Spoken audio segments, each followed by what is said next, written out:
Hey, good morning, Melanie. Just checking in.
Do we have Pastor Needham on the line?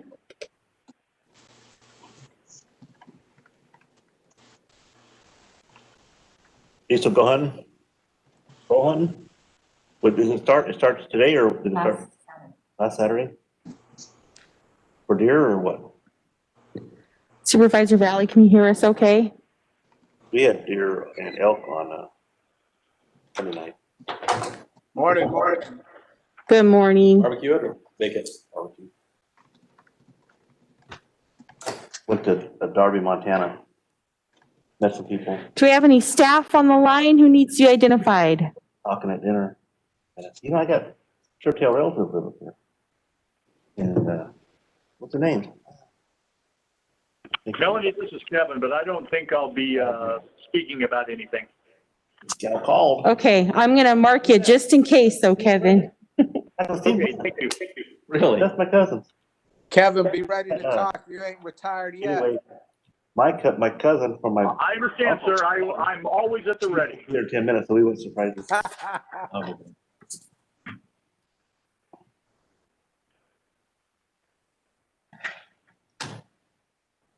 Someone checked on us this morning. I don't know who it is. Any other staff on the line or Pastor Needham? Someone asked if we made it home safe. And, must be Brenda.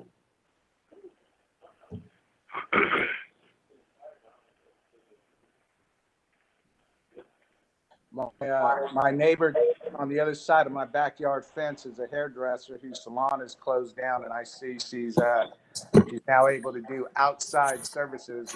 She's working in her backyard right now. That would be really hard in this weather. That's dedication there. Yeah, I just noticed she bought a mister system. There's misters going now. I am gonna go sit back there and have a cocktail and take my board meeting with you guys. Sit in the misters. always knew he was all wet. Hey, Craig, maybe we can get your hair done in corporate. You could be on time once in a while. Yeah. The Valley feels pretty good about himself, isn't he? Very comfortable. I think he did start that party already back there.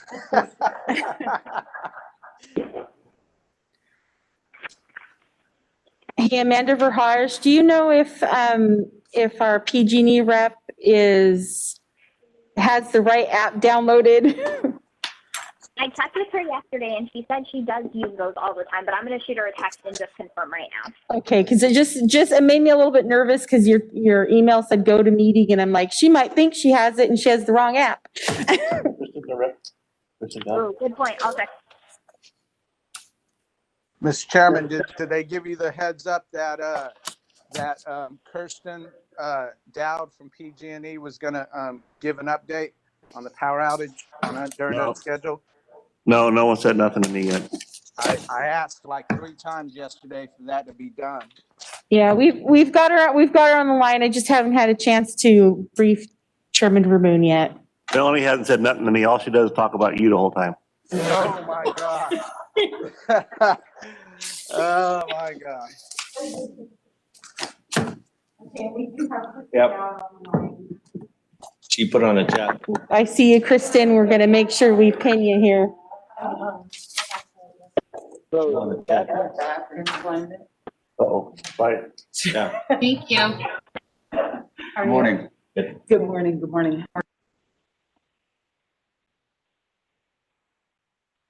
Catherine, Melanie, is that you?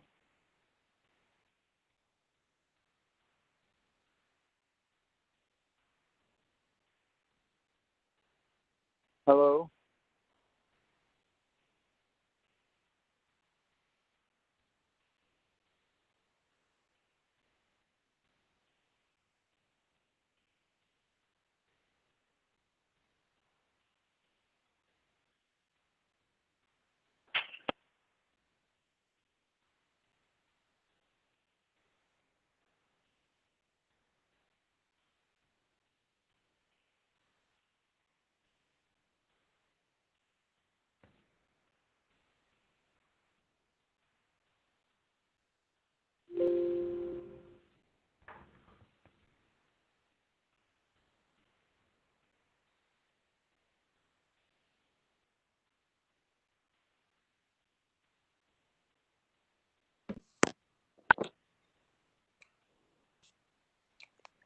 Hello, Catherine.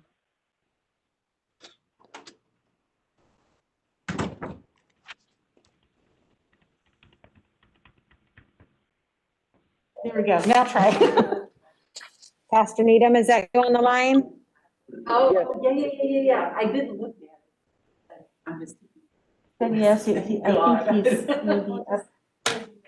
Or ask him to count for you. Pastor Needham, could you count for me so I can recognize which one you are and put your name in the system? Testing 1, 2, 3, Pastor Needham here. I thought. Oh, there he is. I see you. Thank you. You didn't have that sense? And then you just hit enter. Okay, so now what we can do is, let's put us on mute for a sec. Right.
Okay, good morning.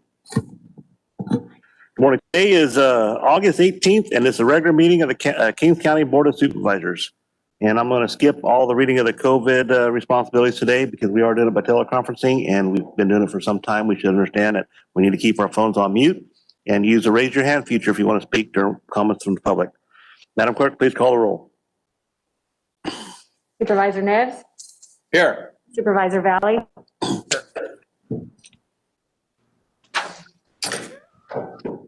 Here. Supervisor Baboon, Here. Supervisor Peterson, Here. Supervisor Fagundes. Yes. Okay, all 5 members are present. We're ready to conduct business today. If you'd all please rise for Pastor Robert Needham, former Kings County Sheriff's Chaplain. Good morning, Robert.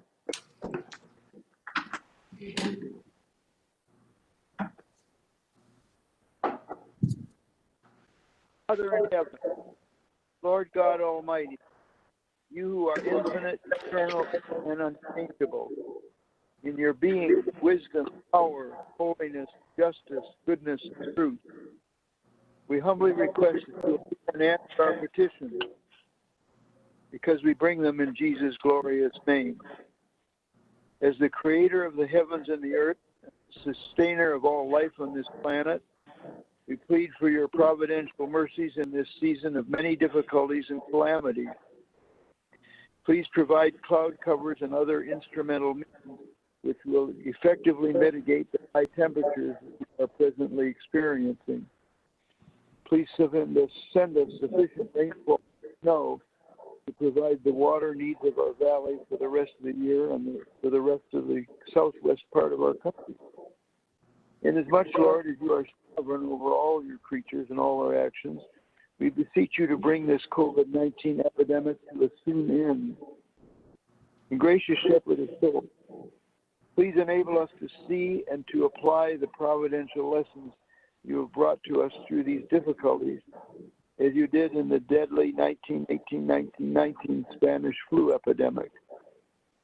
Please forgive us for those occasions in which we've responded to the virus-related circumstances in which you've placed us out of fear and our anger, instead of trusting you to lead us wisely and obediently through grace of your sufficient word. As you have commanded us to consider others more important than ourselves, we pray for all those in authority over us in Washington, D.C., and Sacramento, but especially for our county supervisors, that you will grant them humility, discernment, integrity, and courage in their every decision and action. Finally, Lord, we implore you to supernaturally and providentially protect from the virus and all other dangers all those first responders, medical, police, fire, and others public service who put their own lives in jeopardy to protect and sustain the rest of us. In Jesus' name, amen. Amen. Amen. Please honor me in the Pledge of Allegiance. I pledge allegiance To the flag of the United States of America and to the republic which stands one nation under God, indivisible, with liberty and justice for all. Very good. We're going to go on now to unscheduled appearances. Any person may directly address the board at this time on any item on the agenda or any other items of interest to the public that is within the subject jurisdiction of the board, subject matter jurisdiction of the board. 2 minutes are allowed. And I believe this morning we have Kristen Howard from PG&E that's going to speak. Good morning. Good morning. How are you? Good. Can you hear me? Yes, ma'am. You sound great. Great. Thank you for having me this morning. I'm sorry for the circumstances. I did want to share just a little bit about an outage that occurred in Kings County over the weekend, just to provide some information to the board, and then also certainly to answer any questions that you may have. So as some of you may have experienced, there was significant weather over the weekend. Unfortunately, a lot of lightning strikes, and several of those hit PG&E equipment, including in Kings County in the Avenal and Kettleman City area.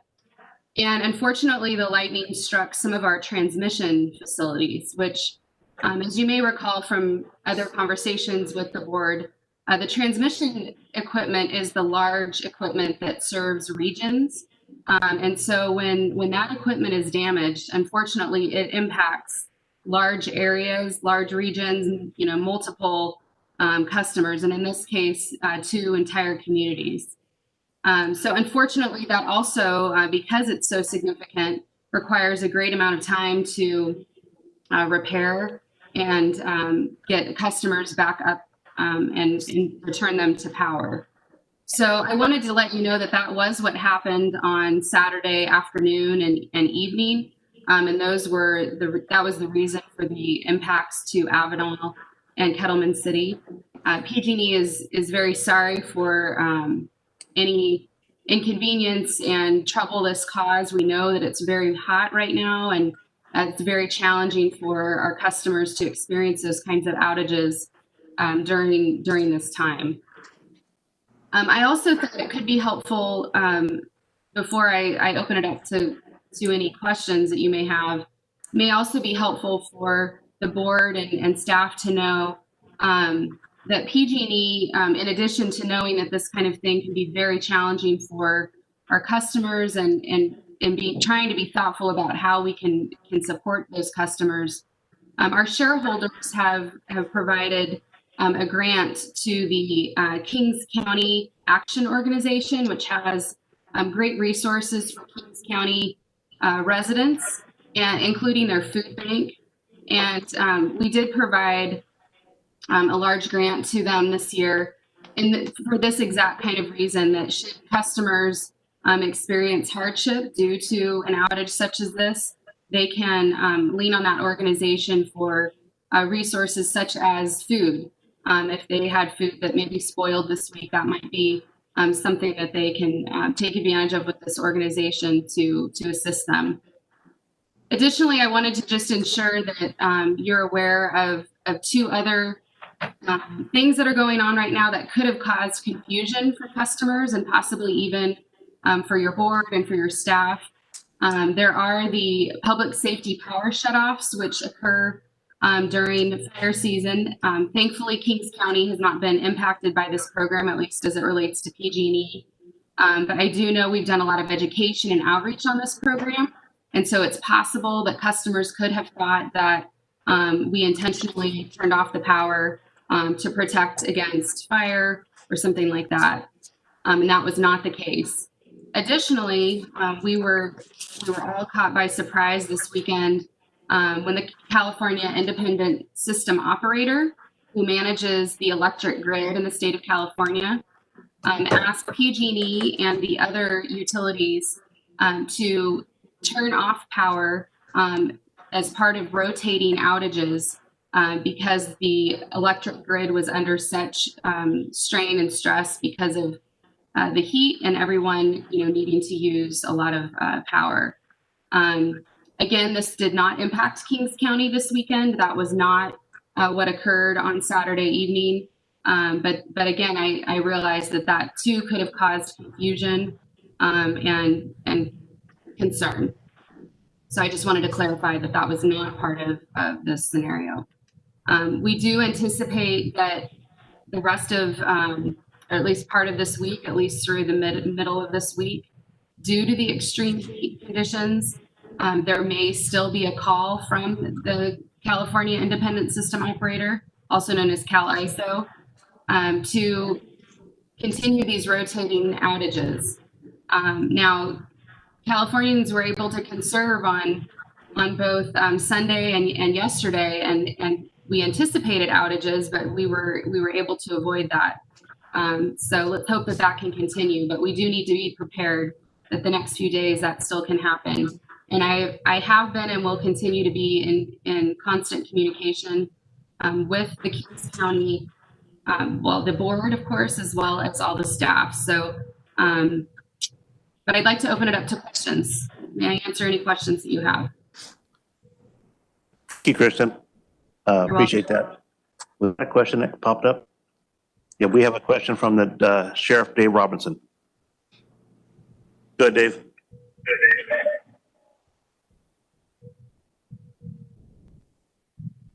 Dave, can you hear me all right? Oh, there you go. Sorry. Mr. Chair, can you hear me okay? Yes, sir. Okay. I apologize. I do have my hand up, but it's for public comment. I don't actually have a question. Okay, sorry about that. Chair? Any members of the board have questions? Supervisor Valley? Yes, thank you, Mr. Chair. Mr. Chair, thank you for being gracious with a little extra time here. This is a very important topic. I do want to thank Kristen for not only being so quick to be in communication with us coming out of this problem, but for also taking the invite to be on here today with short notice. Thank you.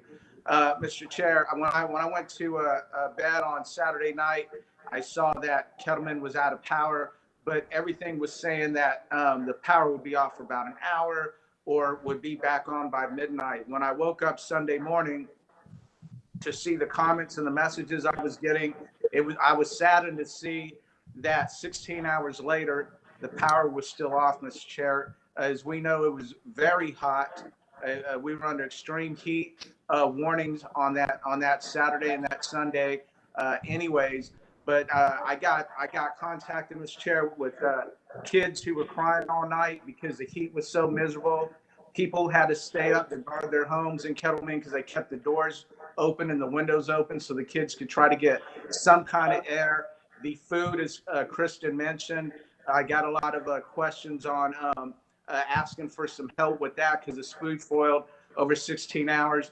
And then also, Mr. Chair, just the farm workers and obviously farm working community coming home from work that Saturday, within an hour of coming out of those extreme heat conditions, they lose power. They didn't have the ability to cool off. So it was all around bad. But I do want to thank PG&E for the grant. Kristen and I reached out to Jeff Garner yesterday.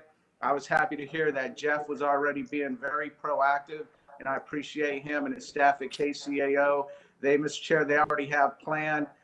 He's going to announce it this afternoon, but they were going to come to Kettleman City on Thursday for their regularly scheduled food bank delivery, but he's bringing extra food. Avenel had their regularly scheduled food bank delivery last week, but he's going to insert a new delivery this week too. So we appreciate that. That's moving. There are a lot of people who are waiting on an update coming out of this meeting, Mr. Chair. And we do understand that sometimes we can't help these situations, but it didn't have to be this bad. And I'm thankful for Kristen and her colleagues at PG&E that we could work together. And the next time an event like this happens, maybe it won't be so bad. So, Mr. Chair, just real quick, 2 questions for the community. I promised I would ask to Kristen. Kristen, with all the solar panels and projects around Kings County, is that sufficient energy being generated to help avoid some of these blackouts? I'm not talking about Saturday, that was weather related, but does that help? Does that generate a power stay in Kings County, or does it leave the county? And then the second question is the map that Amanda from OES has been sending to us that shows the projected area in Kings County that is in danger of a power outage. I'm being asked, why is that same area targeted, meaning Armona, like the southern east side of Armona to the west side of Hanford, and the rural, the dairies, and the folks that live in the country in between. The last 2 nights, it was them, and they're asking, why is it always us? Thank you, Mr. Chair. Thank you. Thank you for those questions, Supervisor. So to answer your first question, the solar definitely helps with generating power, but in light of just these conditions, unfortunately, it's not really up to PG&E or Edison or the other utilities. We are told when, and we are told which customers and which communities will be impacted. It is not something that we determine. Got it. Yes, ma'am. And the second half of the question? Which was, why are the same customers impacted? Again, we don't get to choose. My understanding is the Cal ISO looks at where the usage is, and then they determine where we need to curtail and where we need to do the rotating outages. I do want to highlight, different than, for example, public safety power shutoff, where customers could be off for several days. These rotating outages could be from 1 to 3 hours. So it is a shorter duration. I realize it's still a big inconvenience, but it is a shorter amount of time. Thank you, Mr. Chair. We don't get to determine who or when. Okay, thank you. I'll relay that. I understand it's independent call. Thank you. You're welcome. Good, Supervisor Peterson. Hi, Kristen. It's Supervisor Peterson. I know it's not an impact yet, but in witnessing this and, the continued growth in California, the expected shutdown of Diablo Canyon pours directly into the Central Valley. I'm just wondering what the forethought is on how we're going to deal with the loss of that power. Yeah, well, that was already, thank you for the question, Supervisor. And it's certainly an excellent one. That was something that PG&E is, already focused on. Obviously, these situations make us realize how critical it is to have that stability and the reliable source of generation. But that was already something that PG&E is focused on, and it's really why we are doing a gradual phasing out of the nuclear power plant. It will be on, when we originally made the agreements, we had 10 years left in the permit. So it will still be operating for several more years, and we're continuing to work on that. Okay, and I'm not sure I heard an answer on that, but with respect to, the direct entry of that power into the Central Valley, and then, as Supervisor Valley stated, why Kings County, and that's only going to, exaggerate the issues that we're having currently. And I know that much of this isn't by your direction, but the state's direction. The also the devaluation or lack of appreciation for hydropower and this whole mess with not considering hydropower, green power, or whatever it is, but it just seems like it's really setting up a scenario for us here that's not a good one, and we may have you talked about a 6-year window, I guess, but it would be good to see what the plan is on how we bridge the gap once this occurs.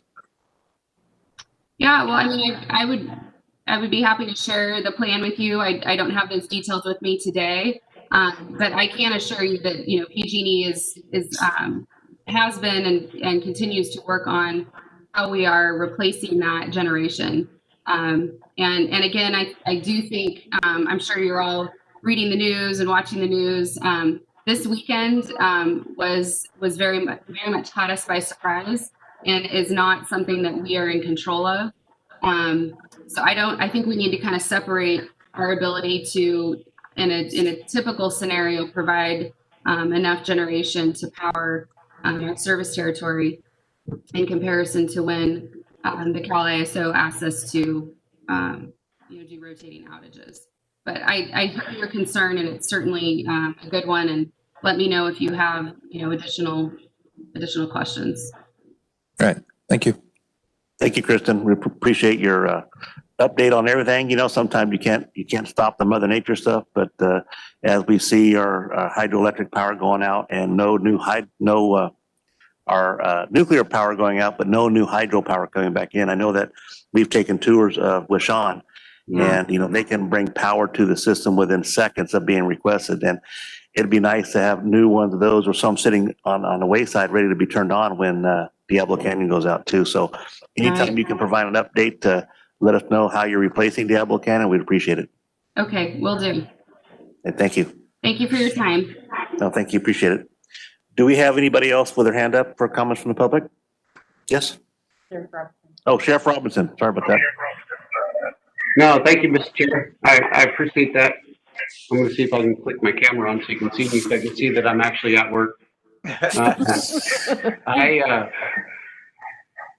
have a comment. It's COVID employee related, and I had shared some information with the CAO, Rebecca Campbell, and so I don't have to make a comment now. I could wait till the COVID time at your pleasure. But I just wanted to be recognized that I do have some information that I want to share on some COVID impacts to employees now that kids are going back to school in this distance learning environment, and some challenges that we're facing as a department in dealing with that.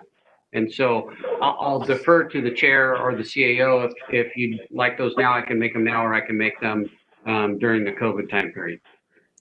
No, I think now is good. We got time and we got your full attention. I appreciate that. Okay.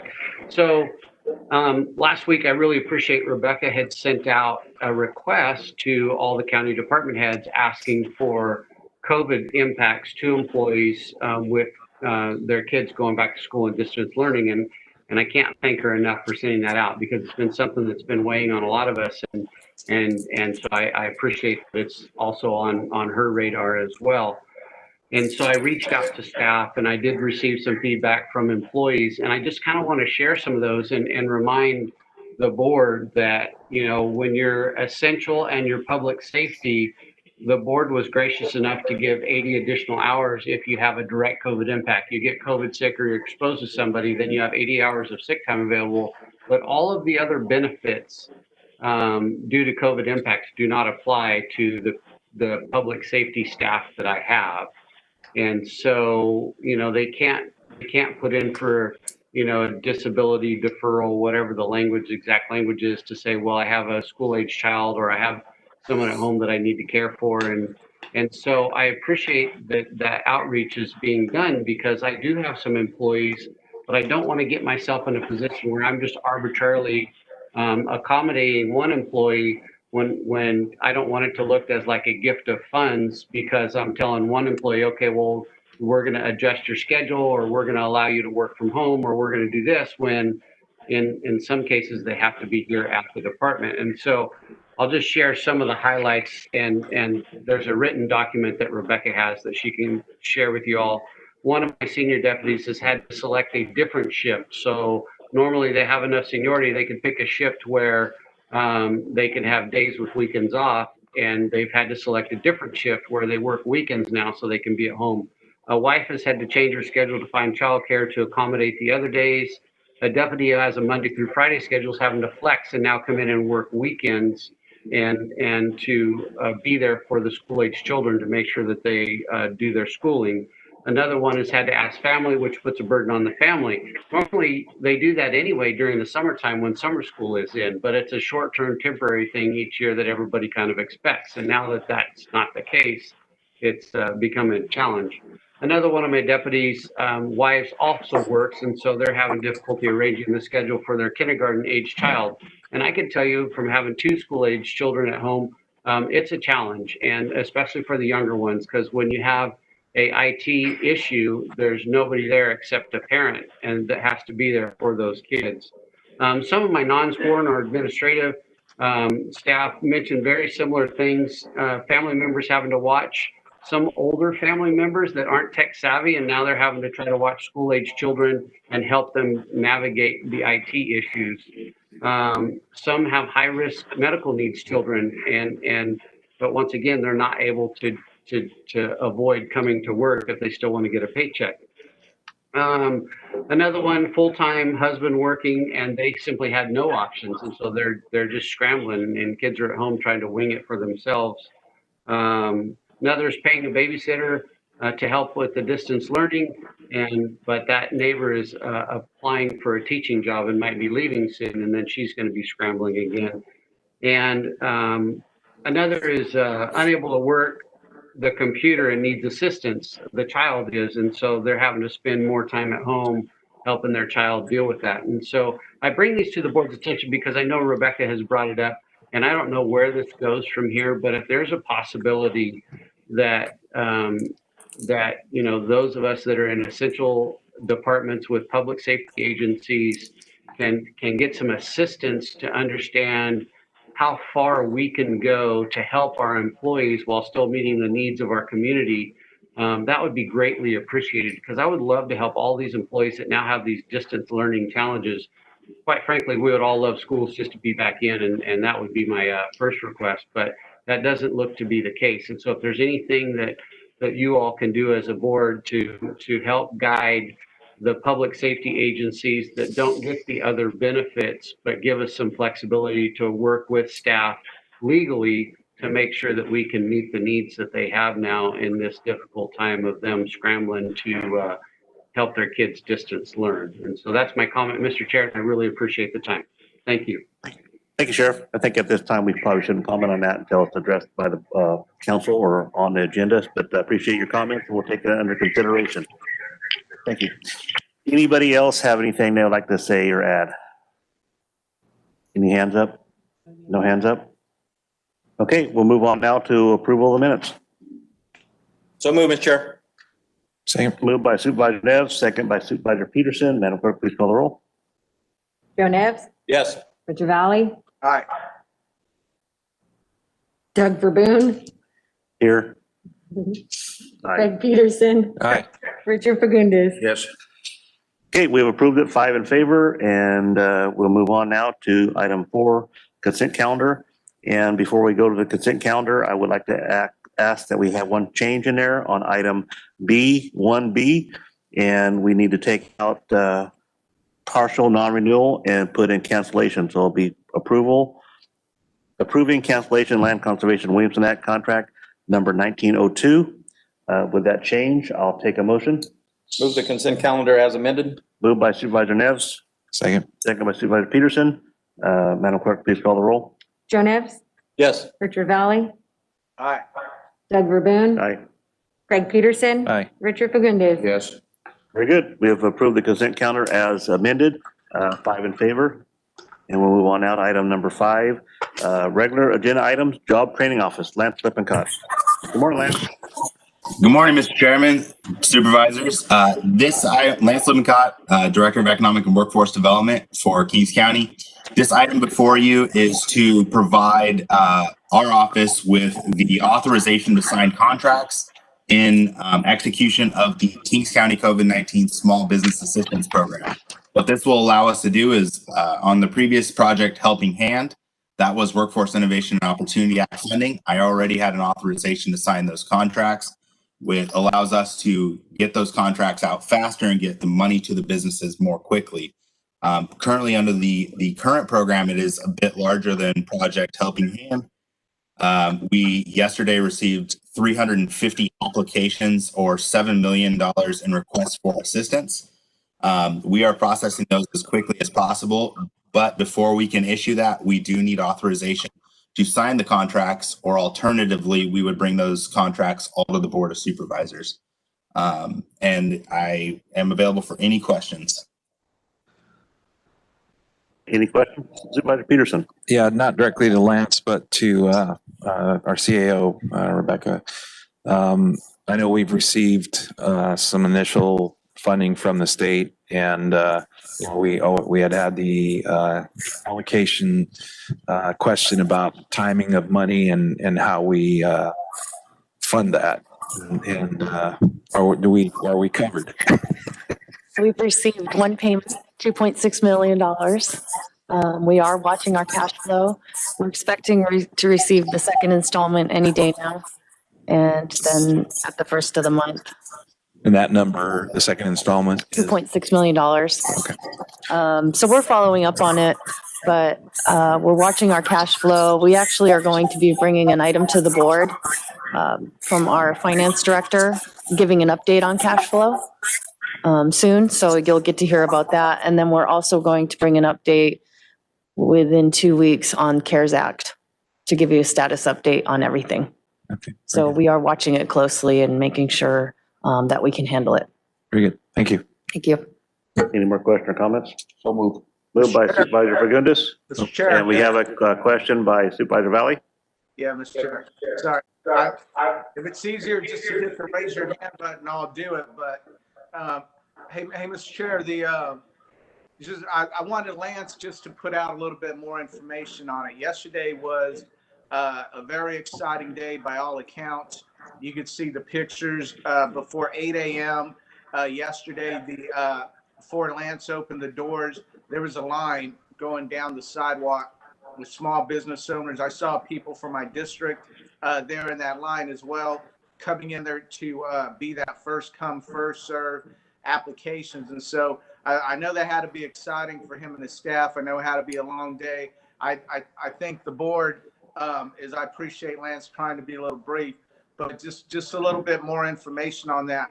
When he says 350 applications came in just in the first day, and that if everybody got that's $7 million, Mr. Chair, as he reported. I mean, it's good that we went from 2 million to 5 million, because 2 million, the yesterday tells us the need was beyond 2 million. Is the need beyond 5? We'll see when the dust settles. Obviously, question, not a discretionary one for the CAO. The answer is no, unless the board takes further action. You may recall that the board didn't just break it up into 2 payments. The board scheduled the second payment, second distribution to the program to be delayed until the last half of September to determine whether it actually receives the third distribution of its CARES Act funding and reevaluate the program at that time. So it would require further board action to change the approved schedule for distribution of these funds. Mr. Chair, I wasn't asking for that. I'm sorry for clarification. I was talking about the first 2.5 million. I understand we're sitting on the second 2.5. I get all that. I believe in October we're going to get that update. But on the first 2.5 million, does Lance have the green light that if he has applications processed by Thursday of this week, on Friday he could start issuing checks, because he knows he has 2.5 million to get this going? Supervisor Valley, Lee Burdick again, County Council. The answer to that would be yes, if the board authorizes him today to sign the contracts to enter into those distributions. It can be 2.5. I understood your earlier question to be 2.6, which was not authorized by the board previously. Oh, got it. Thank you. Okay, any more questions? We have a motion on the table by Supervisor Fagundes. Second. We have a second.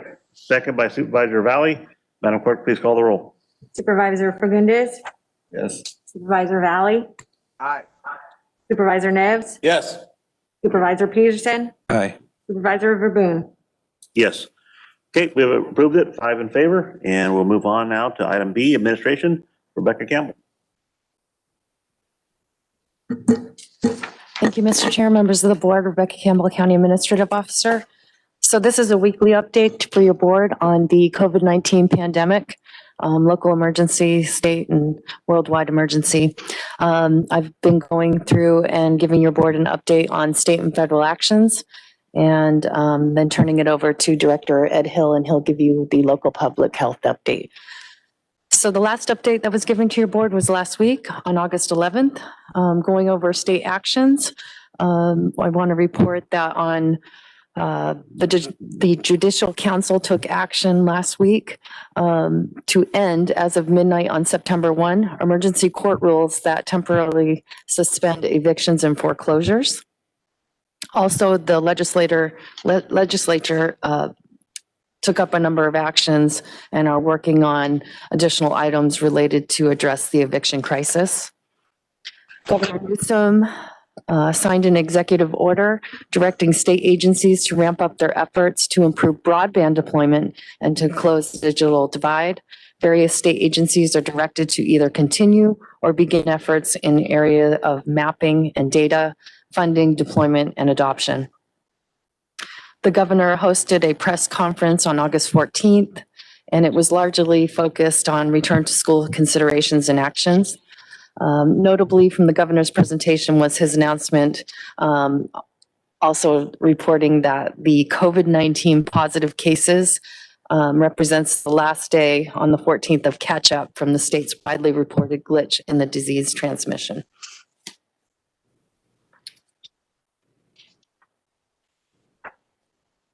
Also yesterday, the governor held another press conference. It was largely focused on information on the historic heat wave that we have experienced and a significant shortfall in electricity supplies over the past 3 days. The shortfall included a predicted deficit of 4,400 megawatts of expected need. The shortfalls have prompted the California Independent System Operator to issue a stage 3 electric emergency notification, which requires utilities to provide and enact load sharing, as was reported earlier. So that's it on statewide updates. There are no federal updates. The county continues to modify its operations. And most of the lobbies are closed, but the departments are open and modifying their operations to serve the public. And we are working to reduce the spread of COVID-19. And so with that, I would ask Ed Hill to come on and give the local public health update. Thank you. Morning, Ed. Morning, Mr. Chairman, members of the board. Ed Hill, Public Health. I'm going to start this update, as I always do, talking about the fact that we can't lose sight of the basic practices which will help us stop the spread of communicable diseases, including COVID, which is wash your hands frequently for 20 seconds or more. Don't touch your face with unwashed hands. Stay home if you're sick. That's a big one that we're seeing lately. Make sure that if you're sick, sniffles, you think it's just a cold, it's more appropriate to stay home. Stay hydrated with water and use face coverings if you can't maintain the physical distancing or if you're in confined spaces. Since our last update, it looks like we are starting to see some good data flow from the middle of last week. We're going to continue to monitor and reporting any issues that we encounter to the state immediately. We're going through the data to ensure the cases get associated to the appropriate day of the event, as the state has also communicated. Just as a quick reminder, about 3 weeks ago, we identified some data issues which we reported to the state, and the state confirmed, and then they announced a large statewide announcement that they have had issues or have had issues with CalReady through the electronic lab reporting piece of that software. It looks like that's been resolved, and hopefully today or tomorrow we'll be removing the disclaimer on our data and on our website that the data may change as far back as July 25th. In addition to that, during that time, they suspended the county monitoring list. By suspension, I mean they did not update any numbers, but they also did not add or remove counties to that list during that time. That list is back up and operating again as of late yesterday, and the numbers look like that they are starting to flow through that list as well.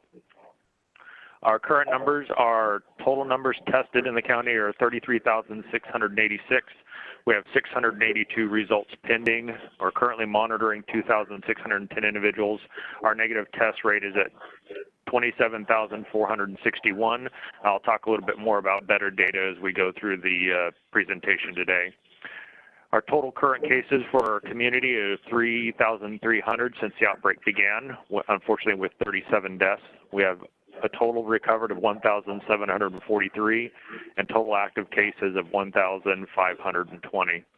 We currently, as of yesterday, have 43 individuals hospitalized with 6 in the ICU. It's my understanding that 13 of those were Kings County residents for a rate of 30% for the hospitalization rate. There may be individuals on the call from the hospital. If you have further questions, we may be able to ask of them. Current skilled nursing facilities are at 166 total cases, at 74 staff members and 92 residents. Total active are 24 cases, 119 recovered, and unfortunately 23 deaths. We continue to stay in very close contact with California Department of Public Health, Communicable Disease, Occupational Health, and License and Certification to ensure that we continue to work diligently for our skilled nursing facilities, ensuring that they have the resources that they need and the program policies and protocols in place. The total current outbreak at the prisons is 2,077. That's 376 at Corcoran, 1,674 at Avenal State Prison, and 27 at Zadif. Their total active cases are 750, recovered 1,321 with 6 deaths. Currently, there are none hospitalized here or any other county that we are aware of. We are currently seeing another outbreak or spike at both Avenal State Prison and a new one at Corcoran. We're working with CDPH, and then I'll also be talking about the state agencies that will be visiting us very soon. We continue to watch hospital data closely. We've thankfully seen a slight decrease in hospitalization. The hospitalization for COVID patients was as high as 85 patients a week ago. Now we're back down in the 40s, as mentioned earlier.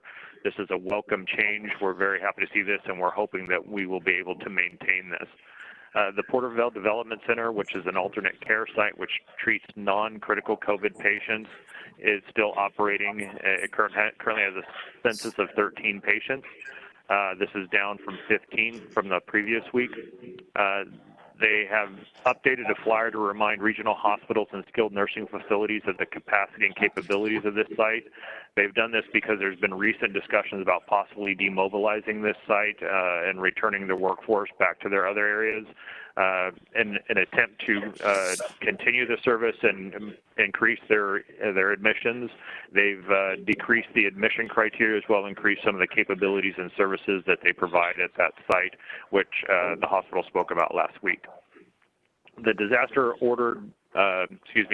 medical assistant team that was sent by the DoD to CRMC, Quail Delta, and Hanford, they were deployed for 30 days. They are set to schedule to return or leave the hospital, August 29th, with no possibility of extension.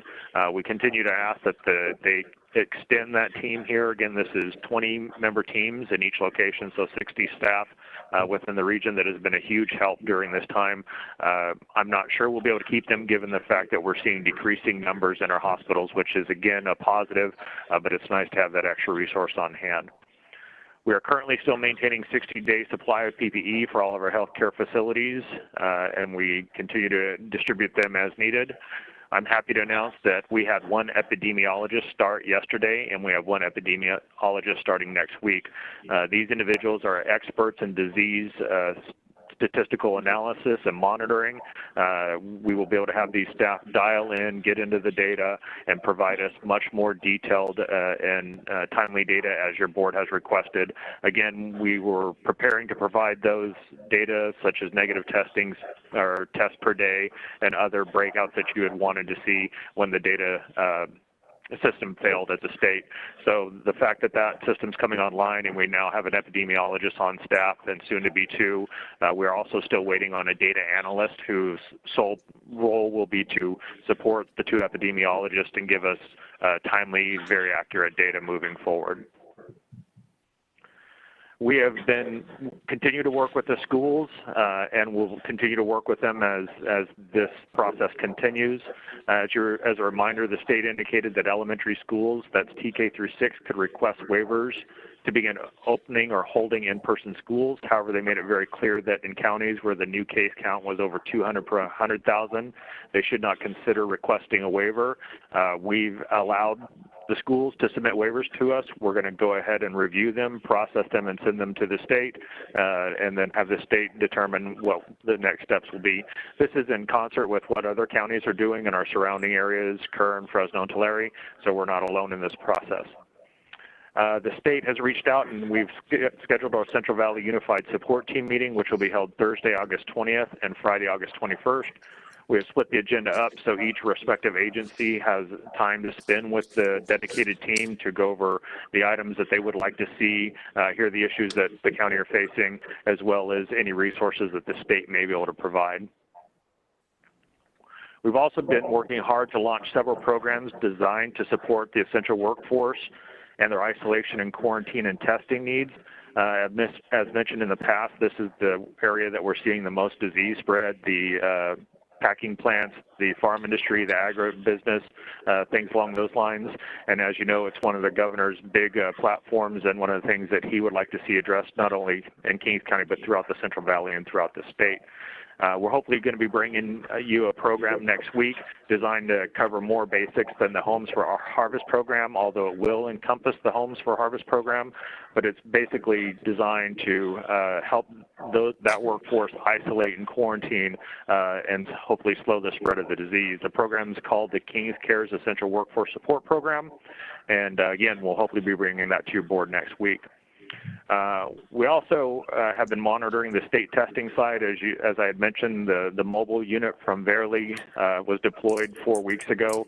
They're here Thursday and Friday, but we are not seeing any numbers from them. In fact, the last Thursday and Friday that they were here, we saw only 13 and 15 tests respectively.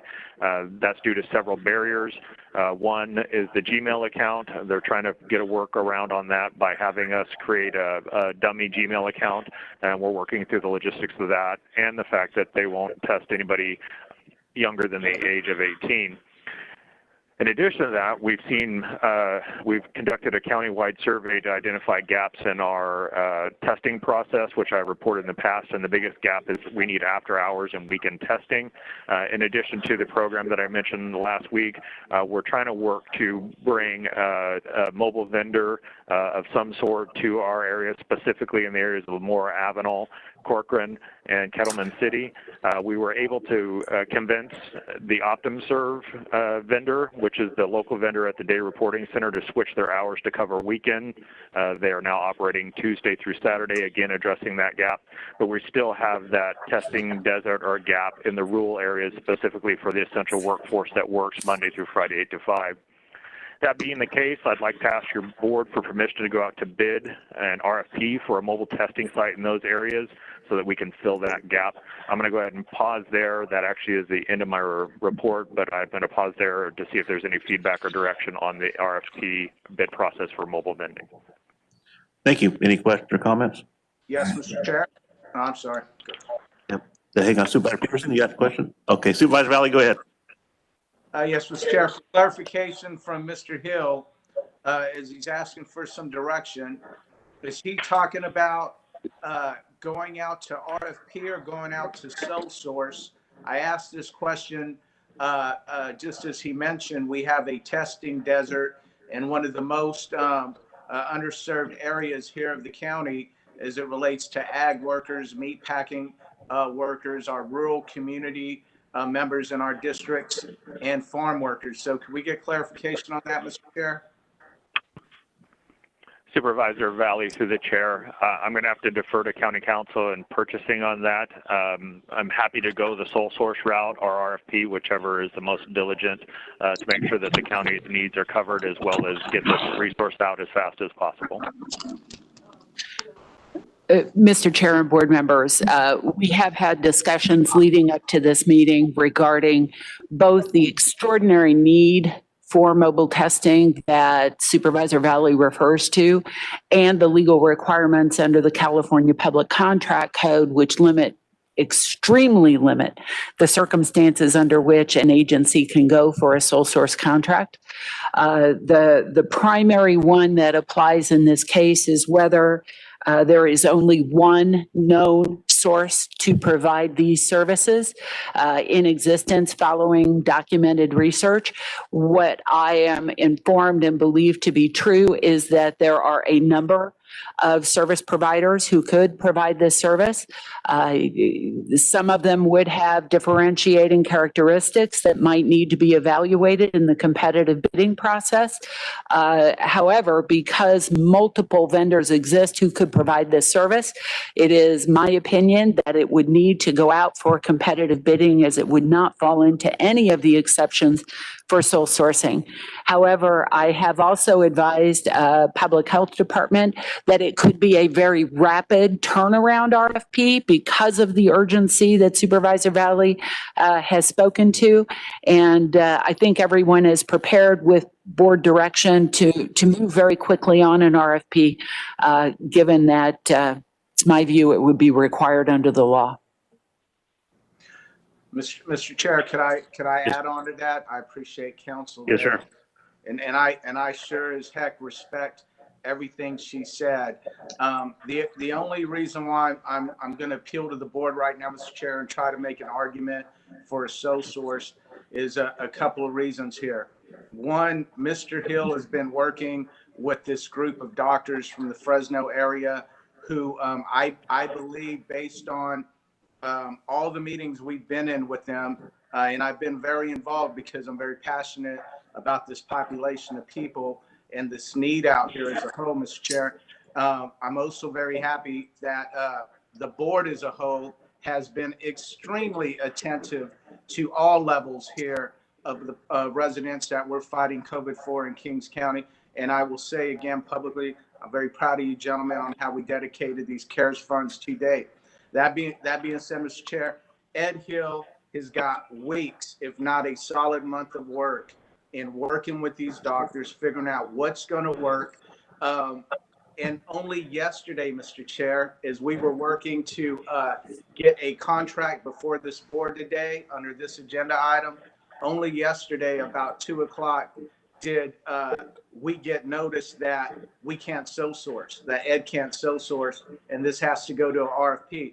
So that breaks my heart, Mr. Chair, where I'm thinking today we can launch a program to get mobile testing to the fields, to the farm workers, to the rural communities, and then to find out that now we have to delay in knowing that there were challenges to even get this far to be able to pull the trigger today, Mr. Chair. That right there is why I'm appealing to you. Mr. Chair, I believe under sole source, there is a door that's cracked that the board could respectfully consider. Mr. Chair, there is not anybody else who could do what these doctors are presenting to do. Here's a couple of reasons why I feel that way. One, they have their own mobile testing units. Two, the hours that they're able to come noon to midnight to get out here on the weekends into these districts and these communities that were outlined and into the fields directly to test the ag community, including the farm workers. Three, they would come here and test. Let's say they're in the fields in Kettleman City that day or outside of Avenel. They would come, they're mobile testing. They do the test. They have their own courier. And here's the difference, Mr. Chair. They have their own labs. So Ed Hill has challenges, as we heard. We could test all day, but when we send the samples to Tulare, we're at their mercy on when they can test us. And if they can't, then they say they don't have the agent that's needed to test. These doctors have their own labs, Mr. Chair, and they have a supply of agents. The chemical we need, they've reiterated that over and over again to Mr. Hill. I've been a part of these conversations. So I'm saying in this unique case, Mr. Chair, if the board would please consider everything that I just said for sole source under those conditions. And then on the compassionate side, I have to say this, Mr. Chair. Look at how good we've been able to do on small businesses. Look how quickly, within a month, we dedicated money. We promoted the heck out of the program. We went directly to the businesses. Even though the application was online, we printed them out and hand delivered. Amy Ward from the Greater Chamber, Kings County Chamber of Commerce, God bless her, drove to Avenel with copies in English and Spanish and took a Spanish translator with her to those business owners. And then on opening day, because of all the advertisement and all of our effort and teamwork, we had a line out the door for people to apply. We can't get a line for people to test. And now we just quickly took action where that money will hit. If I can compare that to the effort that we need to get those farm workers and those rural communities tested, like Ed said, in that desert, that is what we need to fill our gap and lower our numbers and work ourselves out of this so our kids can get back to school and those small businesses can open back up and won't even need our help. And Mr. Chair, lastly, the facts. Now, I'm done with the compassionate, the facts. Mobile testing. Here's why the argument for mobile testing. We know that they're not testing. We know we were at Avenel for 8 hours. Not one person showed up. Mr. Chair, you get to the fields, it cuts through the confusion for a farm worker who the confusion, even for me and you to set up a test. But imagine a farm worker setting up a test, trying to navigate a government website that is usually in English. You have to, you have challenges of the internet, just like our small businesses around the county had internet challenges. That's why we printed the application and took it to them. So challenges with the internet to set up your testing. You need an email, Mr. Chair. And for those who lack legal immigration status, which a lot of those are working in our fields and harvesting our food, that is a trust issue for them that they can't get over. You solve it by going directly to the fields and to test them. So thank you, Mr. Chair, and the board for hearing me out. And with that, Mr. Chair, that would be my appeal, that we have the discussion to go to sole source and not wait another week or two to RFP. And then the challenges after that to wait for someone else to set up a plan when Mr. Hill could speak right now and tell you how long it took to get here today. Mr. Chair, today we could go help those farm workers in that ag community based on the decision we make. Thank you, Mr. Chair. All right, thank you, Supervisor Valley. Ed, you want to respond to that, or Lee, you want to respond to that? Supervisor. Go ahead, Ed. Thank you, Mr. Chairman, through the board. Yeah, we have experienced several challenges in that aspect. As you know, in the past, public health ourselves would physically take our mobile unit and go out and test these individuals. But unfortunately, when the reagents at the public labs ran dry or ran low, we have been limited to only testing symptomatic individuals, and we're only allowed to test 30 a day, which has really hampered our ability. We do have the mobile testing site vendor Verily that I've continued to bring up here. That is a state-run, state-contracted site. They are willing to move locations, but they are unwilling and have been pretty firm, if not adamant, that they won't test after hours or on weekends, which is, again, where our greatest need is. And so those are the key issues that we're facing. The public labs don't have the reagents necessary to process the test.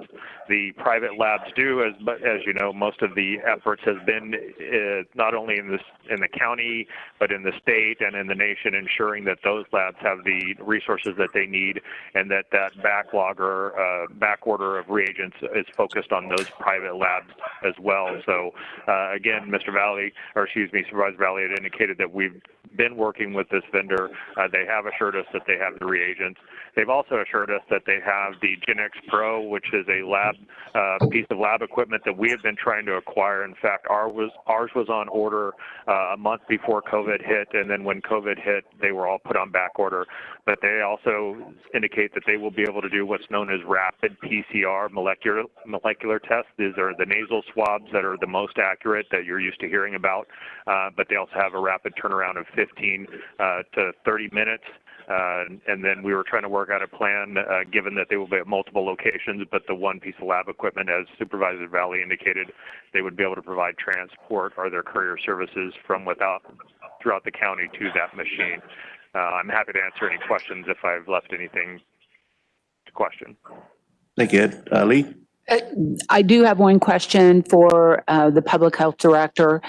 Are you aware of any other vendors that could provide mobile testing, even though they might do it in a different way than the vendor Supervisor Valley alluded to?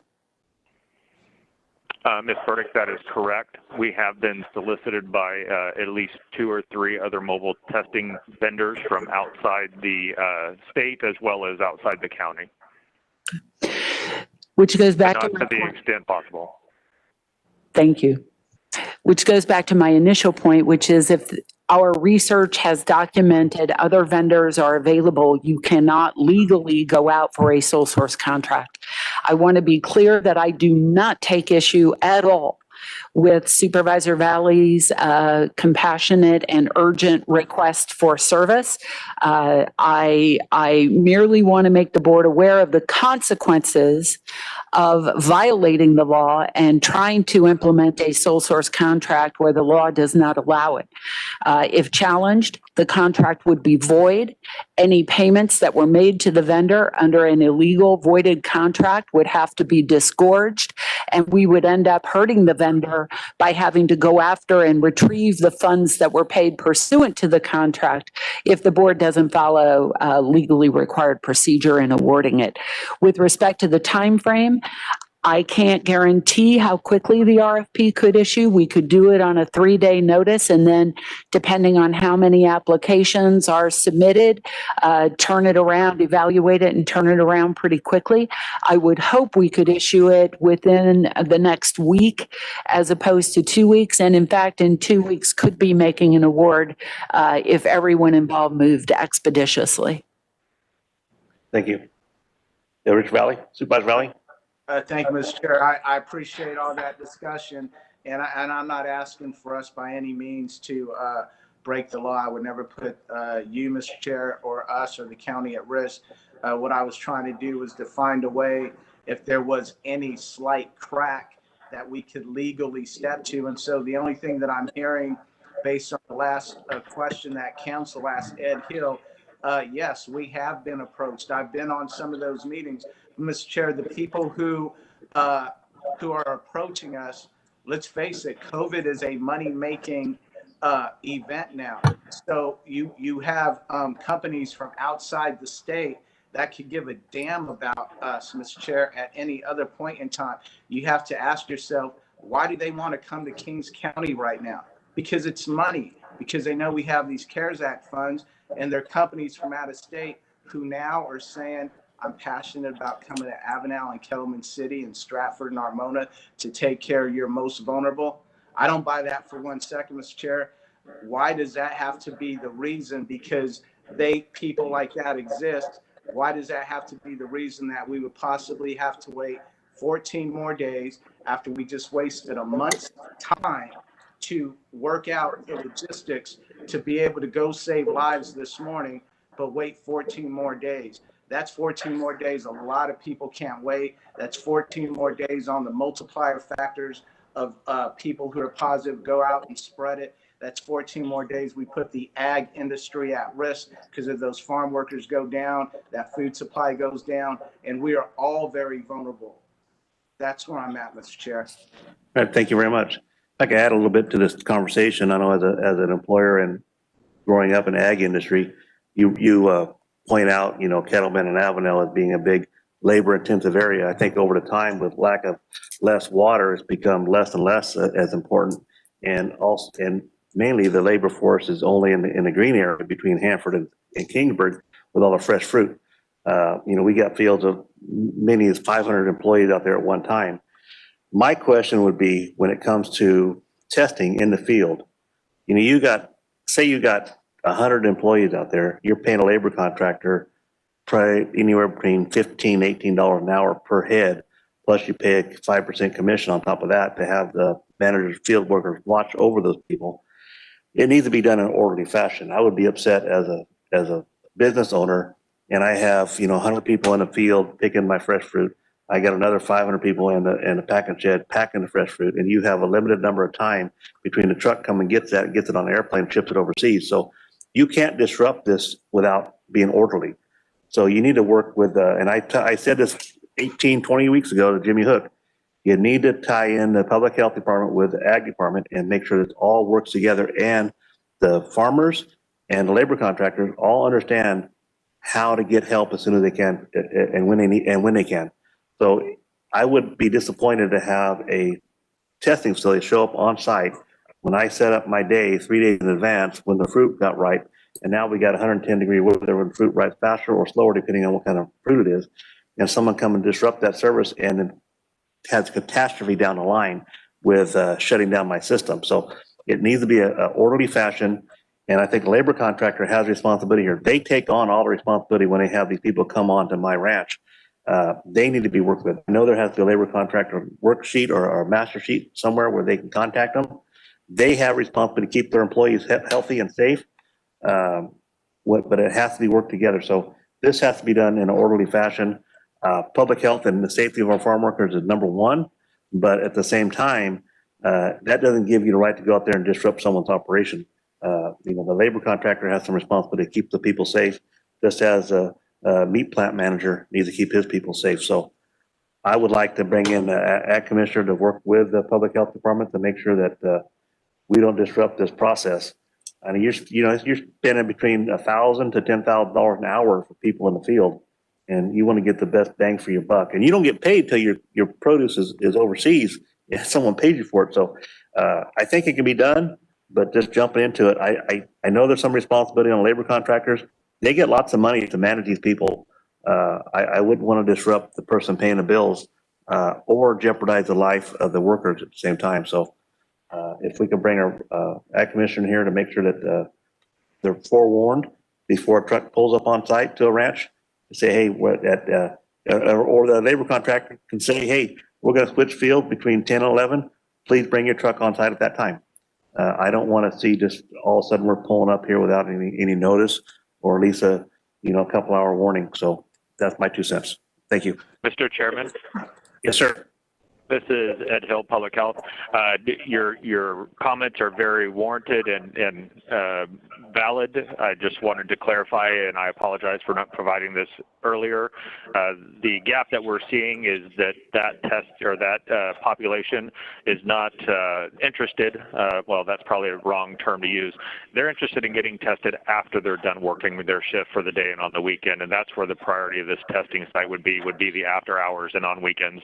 And then, of course, we work with the Ag Commissioner Jimmy Hook on a regular basis, and we would only show up on site if requested by that grower or that staffing manager. We would never show up unannounced and disrupt their day.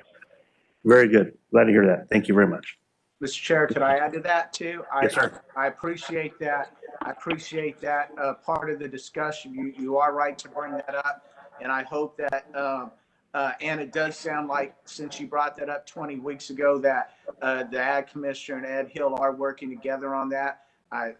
That's good news. That being said, the other part that the folks at Ed Hill's looking to get this contract with, they part of it is built into the budget, the proactive part of it. Just like I mentioned, promoting the heck out of the small business grant.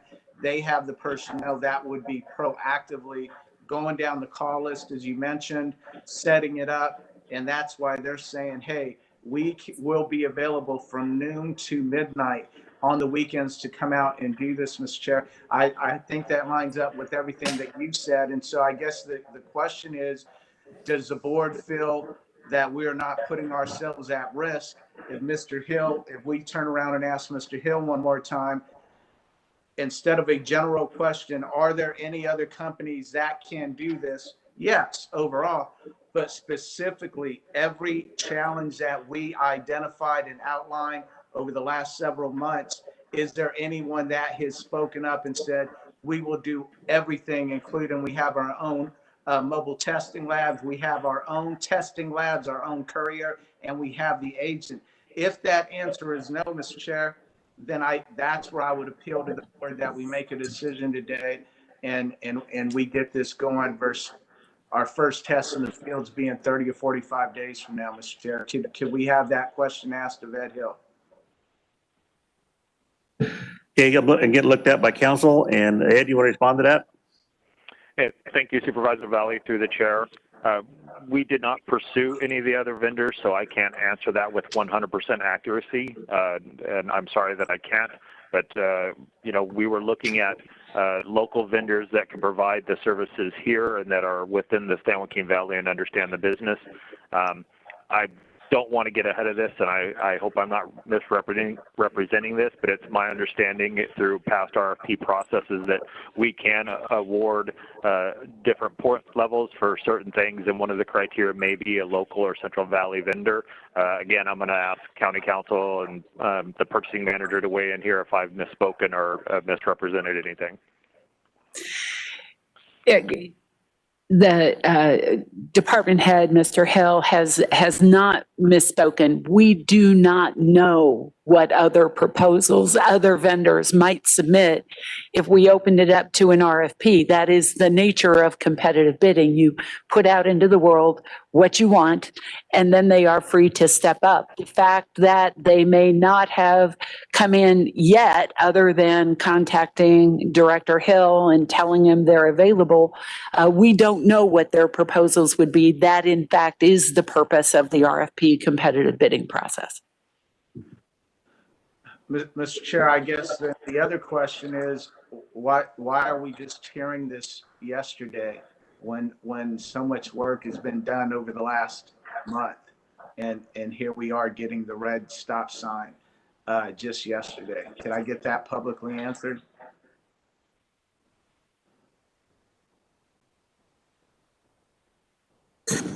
I just don't think the question came up about going out to RFP. I think it came up, maybe Director Hill could comment on that, but I just don't think it came up.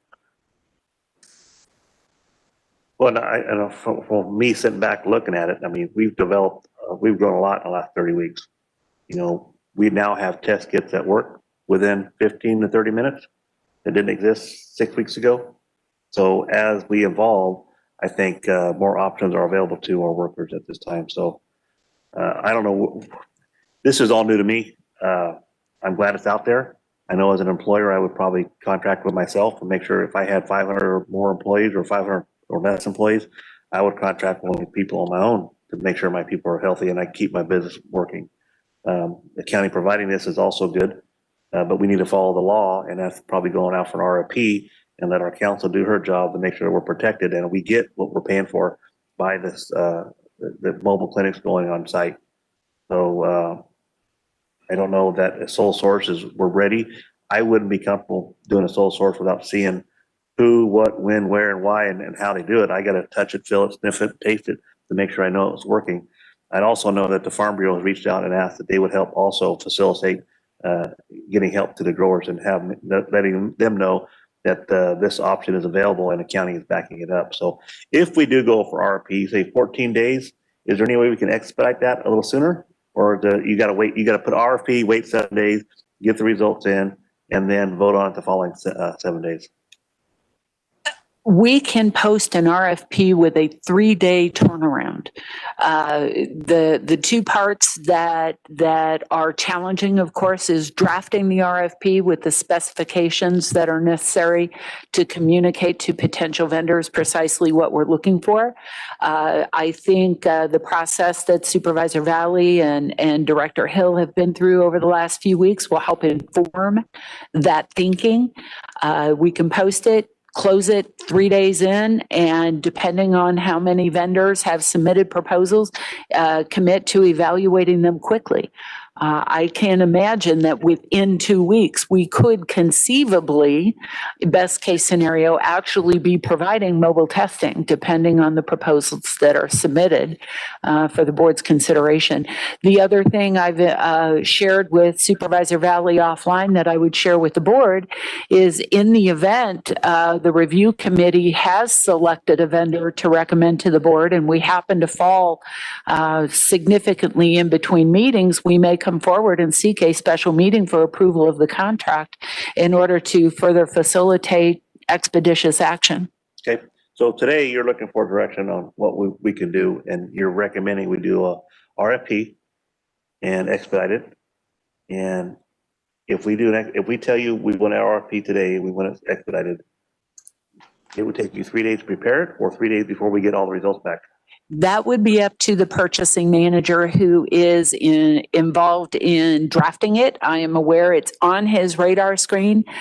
County council can submit to or commit to expediting our review as soon as the first draft is completed.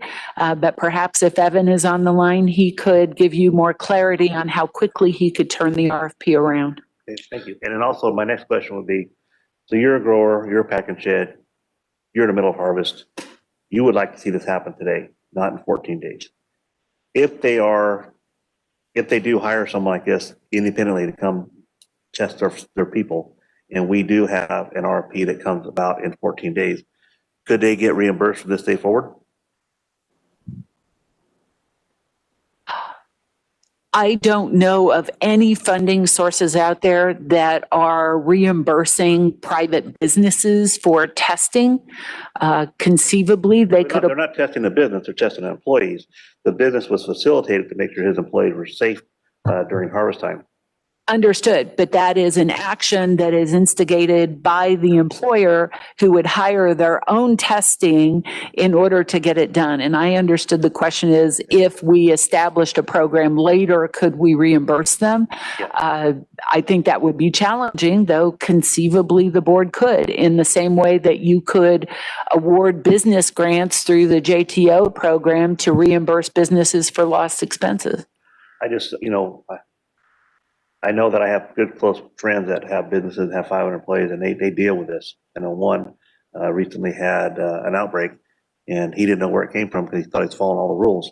Well, his workers went ahead and had a potluck for somebody on Mother's Day, and they went back to watch the videos, and they went to a room and had a get together without wearing their mask and jeopardized his staff. So there's all kinds of variables out there. I just was going to throw that question out there so we can at least have an answer. This will take some time.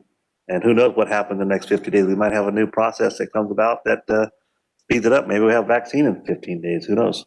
You know, we can go forward. So we have a question by Supervisor Peterson. Yeah, Mr. Chairman, thank you for the time. I think the other challenge of this program is going to be that, no employer can mandate that they all be tested. Is that right? And so, we're jumping in and going to commit a whole bunch of funding to something that, farm workers, they're not going to aggressively jump into this thing. I think they know that if they're healthy, and I'm sure there are some that would like to be tested, but jumping in this thing head first, I get we need to be ahead of things, but the outcomes I think may speak differently about, the effort that we're talking about here. And there are systems available. I can see expanding hours in facilities that we have, but I think the effectiveness of this is going to be a challenge. And I agree with that. I think that's why I wanted to bring in the contractor in this. Those employees are his responsibility.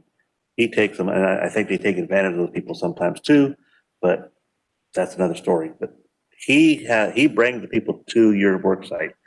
He knows who he has. You don't know who you have out there, and you have no way to contact those workers because you have to contact the contractor. So it's important that he is brought into the conversation.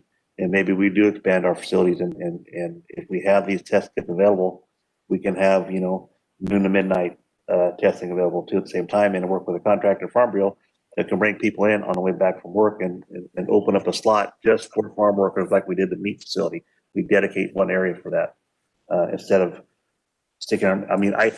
Last Wednesday, I got a phone call from a Channel 26, and they needed a film crew to come out and film people working in the field.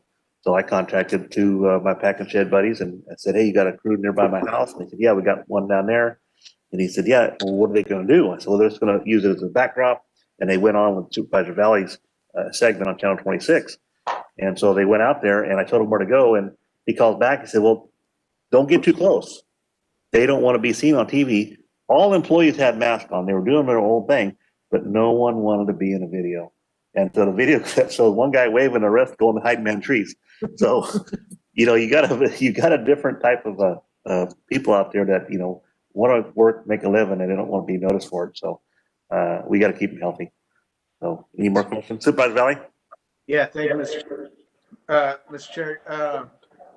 I start off this conversation thinking we are already on the same field, but my colleague Supervisor Peterson, just some of those comments that he just made takes us like 3 steps back from where I thought we already were. One, we're not looking for new money.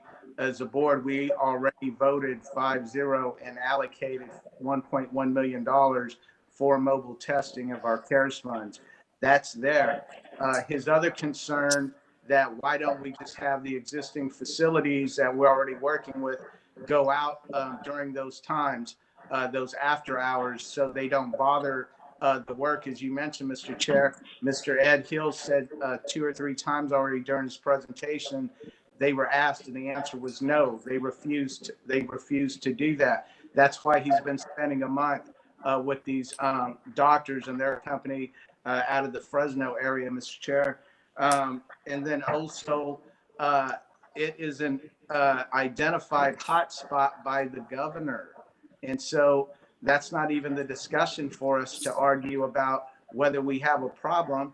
We have a problem whether we like it or not, because we're being told. And that's why strike teams are here or either on their way.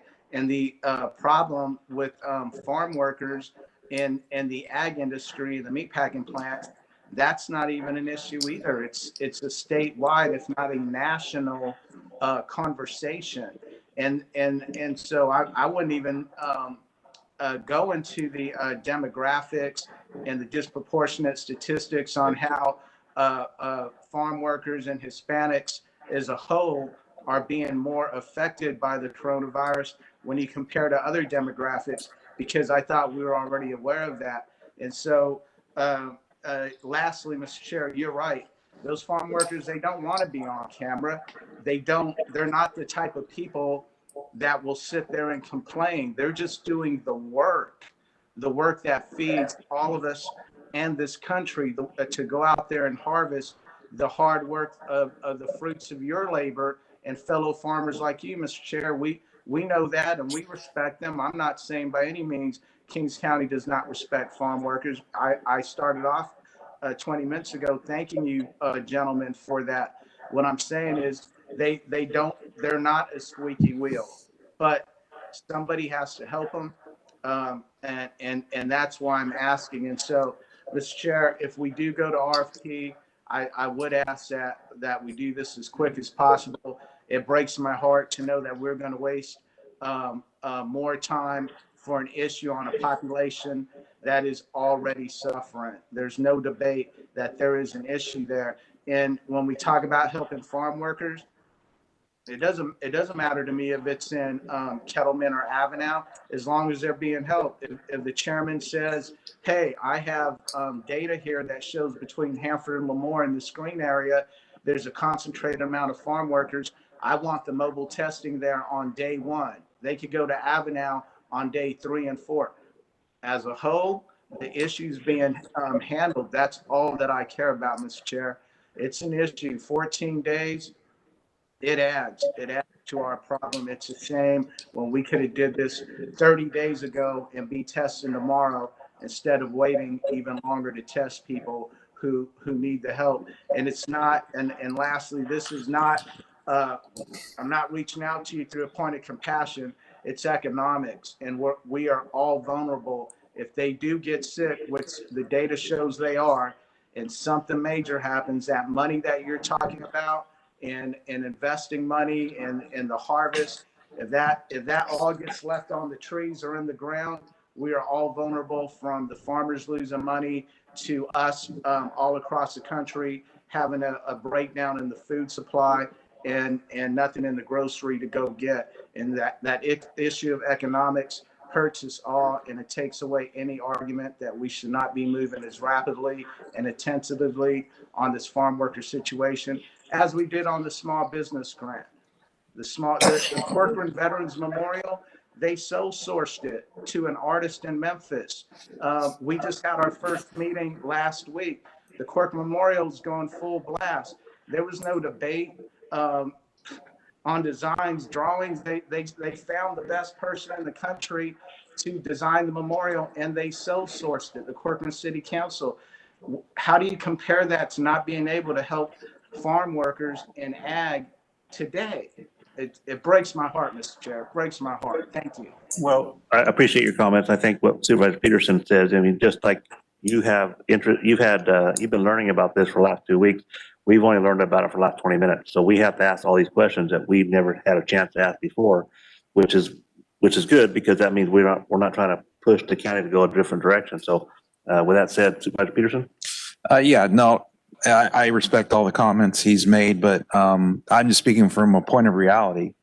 Is those folks, they want to stick to themselves, and the effectiveness of another program to go out and get people to test that aren't mandated to be tested, I just think there's going to be limited participation, and that's not talking about demographics. It's not talking about racial diversity or anything else. It's just reality. Yeah, and I'm thinking in my head about how we can facilitate this. And I know in Supervisor Fagundes' district, we have some major packing sheds. My district's some major packing sheds, but the properties are both Fresno, Kings, and Tulare counties. So maybe we reach out and during this process and see if we can, are they doing it in Fresno and Tulare County yet? Does anybody know? Mr. Chair, LA Times article today on Kern County and the issue they have here, which is what we're talking about. And so the reporter not only outlines a lot of the challenges and the questions that the board has asked, but also a lot of what Ed Hill is asking to do is being done in Kern County, Mr. Chair, with the mobile testing. This is nothing new. Texas has a huge issue with this same issue as well. They're doing it. I talked to the director of one of their business associations, 30 minutes yesterday from Austin, Texas. And just to balance out what I knew we wanted to talk about this morning, he said, absolutely, it's working. And he also said their biggest testing sites for farm workers is the fields, but also the Catholic churches. And so I'm going to have a talk with Ed Hill. I didn't get to talk to him about this yesterday because of the 5 hours spent on Kettleman and Avenel, the energy situation that happened there, and the demand that I was asked to spend on yesterday. But the Catholic Church, they having a lot of success with that farm worker community. They asked the bishops to let them test at the churches in the parking lots. They're out there at 5, 6 in the morning on the Sunday morning, and the mobile testing comes to the church, and that population is getting tested in Texas in parking lots of Catholic churches. So that's just a little bit more information on that, Mr. Chairman. Okay, thank you very much. I think we've talked about this enough. I think it'd be ideal to follow council's lead and do an expedited RFP, even though sole source would probably work better. But I think we need to keep ourselves without getting ourselves in trouble. And do I have a motion to go for? Mr. Chair, I'll second that. Could I add to a point? You brought up the Farm Bureau was reaching out. Why don't we ask them to help, Mr. Chair, and get them going today with our Ag Commissioner and Ed Hill? I'd be comfortable. You're better with numbers than I am. But Mr. Chair, under this, we do have the legal authority to say, well, let's take $100,000 of our CARES Act funds and give it to the Kings County Farm Bureau and ask them to proactively help reach out to those farmers, those private entities you outlined, Mr. Chair, and those contractors to help us set up the dominoes for 2 weeks from now. We're not wasting time. We know that whatever mobile testing facility we contract with, that they know where to go. They're identified. And if council's okay with what I just said legally, then, Mr. Chair, how about a quick discussion on what kind of money we could decide to invest with the Kings County Farm Bureau this morning to do just that? Mr. Chair, I understand that Supervisor Valley to be an amendment to the motion. Well, I wasn't making a motion. I was looking to see if we had Supervisor Peterson made the motion. right. Did you? Yeah. Oh, okay. Supervisor Valley, That plastic. is it your intent that be an amendment to the motion? I'd call for the question. Is that an affirmative? Supervisor Valley, is that an affirmative? Yes, and I'll be happy to make my own motion after this, but I will second Supervisor Peterson's motion. If I understand it, is to go out to RFP as quickly as council and Mr. Ed Hill's identified to come back to us as quickly as we can to move forward with the mission on this mobile testing. Is that the motion? That is the motion. Do you second that motion? Second. Motion by Supervisor Peterson, and second by Supervisor Valley. One thing before we vote on this, I think this is great and all, but if I was a vendor looking for money for my county, I wouldn't be making a presentation. And we wouldn't have had that. So like, I feel like I'm out in the dark a little bit on what to expect.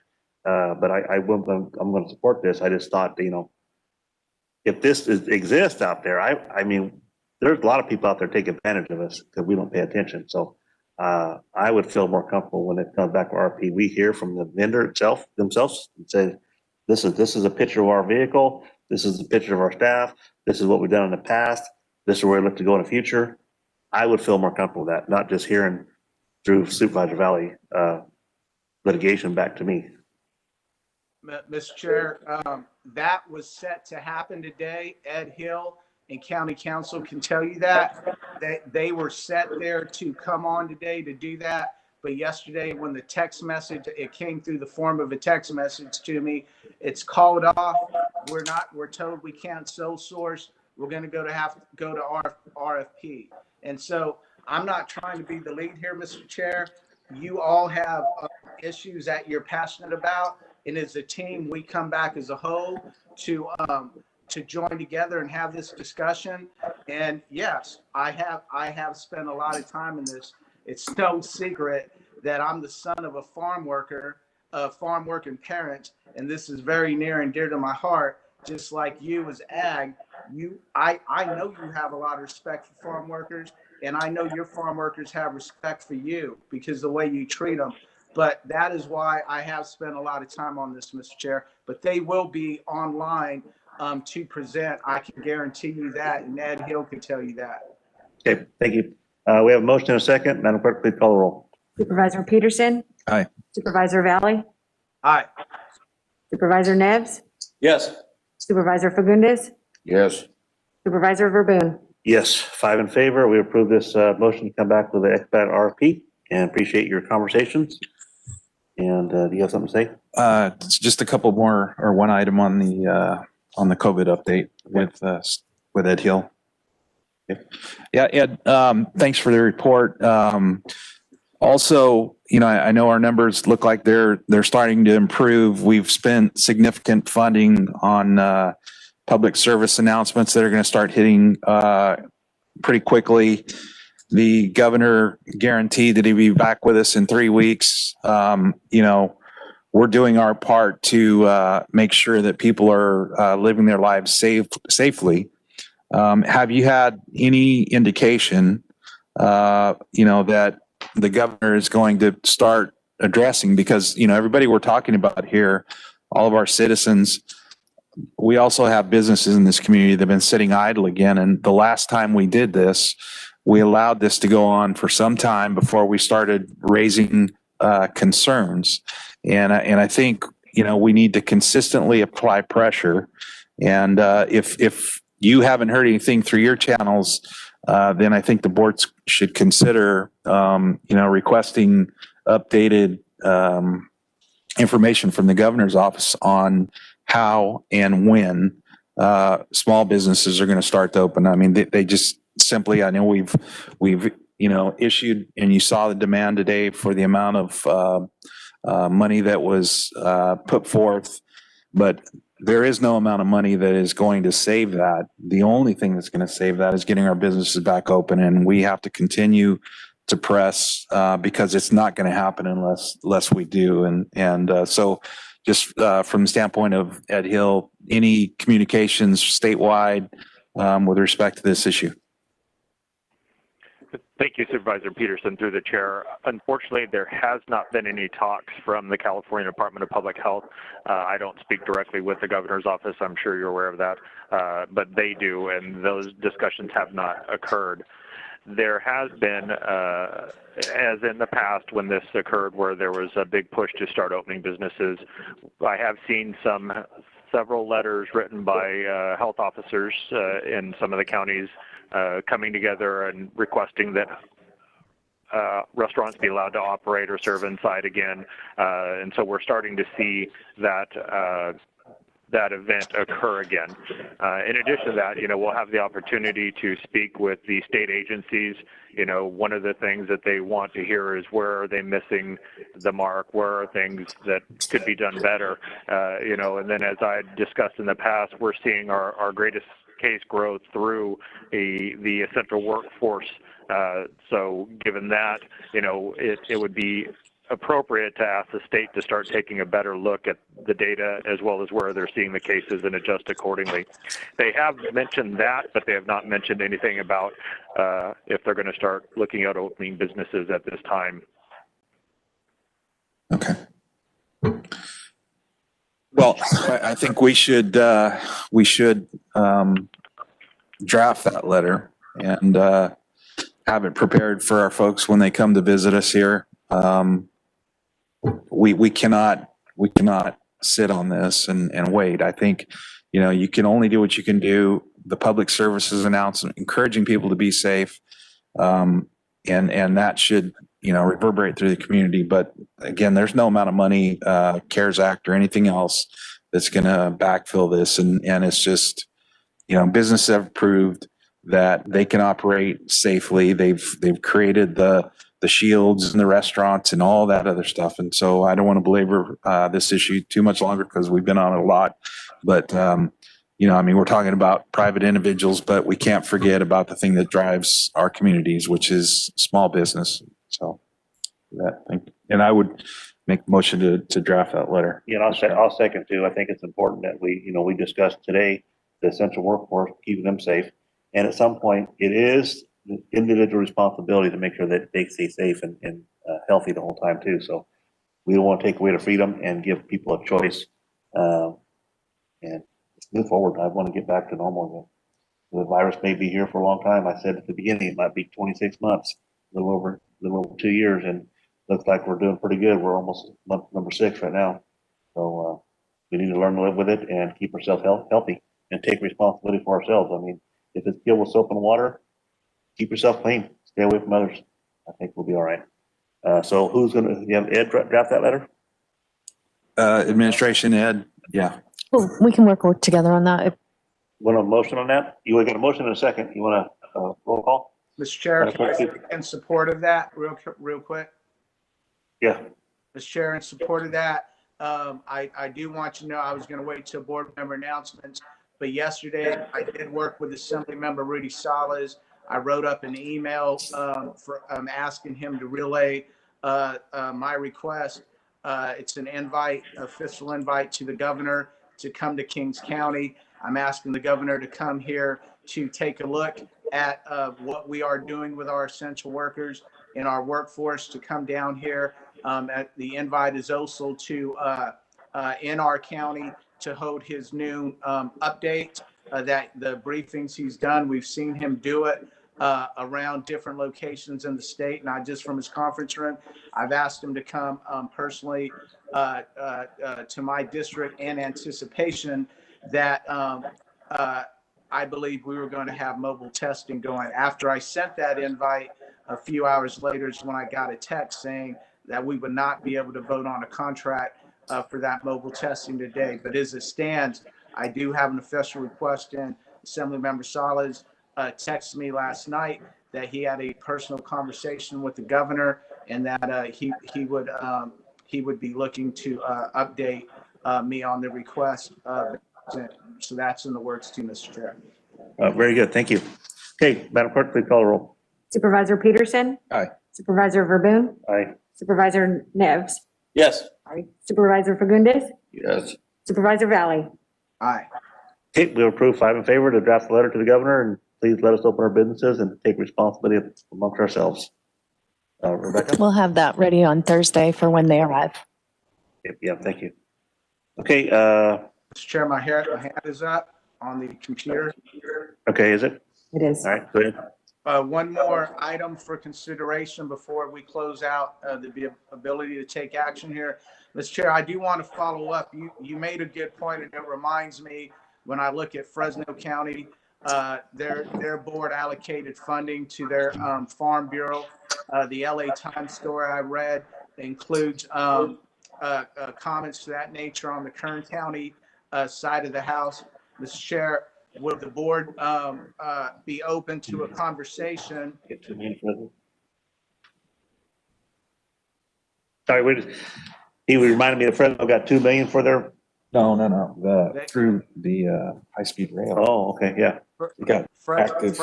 Fresno County allocated $5 million to the Fresno County Farm Bureau. I'm not talking about anywhere near that because they got 90 million plus. We got 15.6. I'm saying, Mr. Chairman, if the board would be open, and I want to be insulting on putting out any number, but again, I would parlay to you on that. Would the board be open to having a conversation of whether it be 50,000 or 100,000 that we could take up a vote now to invest that money to the Kings County Farm Bureau with the direction to work with Ed Hill, the County Ag Commissioner, and identify some of the challenges that you did from the eyes and the vision of a farmer on how we can make sure that this mobile testing doesn't hurt ag, as we're trying to help ag with this and help those essential workers with this. I think you bring up a very good point, Mr. Chair. Thank you. I know that in working with the high-speed rail, we got $2 million for Farm Bureau in our settlement offer. And I'd like to hear from the Farm Bureau themselves to see how, if they're ready to start this on our own, and represent their growers and members first before we start throwing money their way. Okay, you want to ask staff, direct staff to invite them to our board meeting to have next week to have that conversation? Dusty is on the line. Dusty, you wanna add a comment to that? Yeah, we're definitely interested in having a conversation with the county about how we can help with that. I'm having a hard time drawing a line between our high-speed rail settlement and this scenario, but I'm open to those conversations. Okay, well, I draw the line. I don't know if I draw a line between it because Kings County was one that got you the money for from high-speed rail, so there's where our connection is. So it can be put to good use for the members of Farm Bureau to have access to these testing facilities, and we can work out the details later. Any more comments? Let's talk about it. Okay. Okay. Supervisor Valley, you done? Yeah, I just put it on the table, Mr. Chair. I will follow your leadership on this. If you want to wait, we can wait. If you want to move, we can move. Yeah, I'd like to have a conversation with the Farm Bureau. I mean, they have they're a group that, you pay your dues and they represent the growers. So I would like them to lead on their own first and then we can back them up. Well, yeah, and I think, Mr. Chairman, that, I mean, clearly it's at their discretion how they spend their funding, but I think this is one of those major issues and they may be addressing it in other ways, right. And that's a good discussion to have. But I know that again, based on the activity that we had in our efforts in small business funding through the CARES Act, but again, we need to be thoughtful looking down the line at what the impacts are going to be to the county, and we service not just agriculture, but all members of the county. And I think our impacts are going to be significant.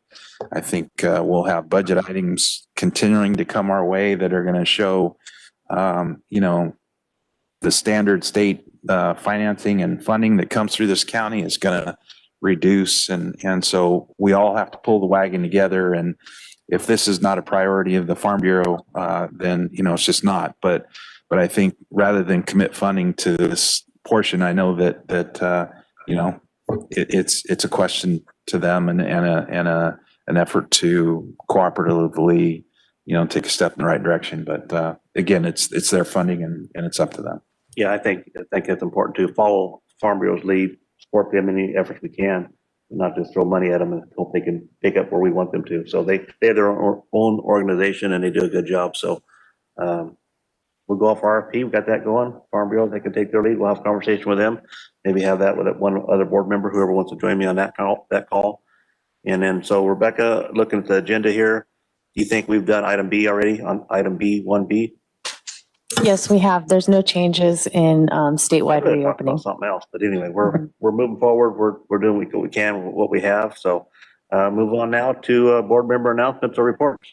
Yeah, Mr. Chairman, just, actions that we've previously taken and one of those was the last home key effort and the whole movement to get the homeless into shelters, those exposed. And I just want to, we've had a week and I know we're still in the process of making this happen, but my support was based on, aggressive, active action on relocation of those. I still continue to get calls on the 12th in Houston encampment. I would like to hear from HSA and both behavioral health, and then maybe the involvement of the sheriff to go out and aggressively clean this site up. We are spending the funds to provide for options to relocate these folks, and it's time to do it.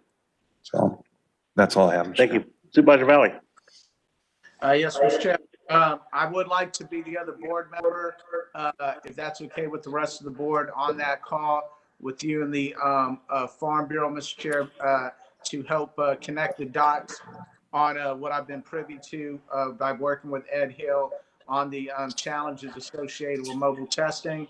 And on that note, I'd like to just one more time thank Lance Lippincott and his staff for the amazing job they did to get the everything advertised in the small business grant program, to getting the applications out directly to those business owners, and to being ready on opening day yesterday, and how they handled it and how they handled challenges with that. Just an amazing job. I think they set the model for our CARES Act funds when we trust those funds with agencies outside of our jurisdiction or our direct umbrella on how they should move forward with those funds. Just a beautiful model. So thank you. And then again, I want to thank Jeff Garner and his KCO team, who spent a lot of time on getting logistics ready to do a food distribution within days instead of weeks to areas that were hit by this 16-hour power outage. And then lastly, Mr. Chair, you may have heard this letter the other letter that I sent to the governor on behalf of the ag industry, including farm workers. I got just over 30 elected officials who signed on with me. The letter went out, I believe, Wednesday early morning to the governor. We CC'd all members of the Assembly, the Senate, and every relative caucus or committee in the Capitol on the issue. And for anyone who's read the letter, I believe I sent it to you, Mr. Chair, a week and a half before I actually emailed it out, because I valued your opinion. It is a letter that is, for anyone who reads it, knows that we were talking about protecting agriculture, the economics of what agriculture brings to the state of California and the United States of America. And as we talked about protecting the health of agriculture during COVID, naturally, we focused on farm workers as well. That letter is making its rounds. We did get an email back that the governor has received that letter. That letter was the foundation of my invite that I reported earlier through Assembly Member Rudy Salas to invite the governor to the County of Kings. And we've been able to put the work in to do some press. Paul Rodriguez and I appeared on Sunday Morning Matters TV show this past Sunday to draw attention to this situation in the state of California, and also on the Ray Appleton show last week to draw attention to this same subject. Fresno Bee, it was the front page top vote story yesterday. This is an issue that we should all be aware of. It is a major issue, and it is something that I am spending a lot of my time on when I'm not with you gentlemen in meetings. This is something that a lot of my time gets spent on, and I wanted to report that out. And I thank you, Mr. Chair. I thank you very much. As far as Farm Bureau goes, I'm going to ask Supervisor Peterson to sit in with you on that.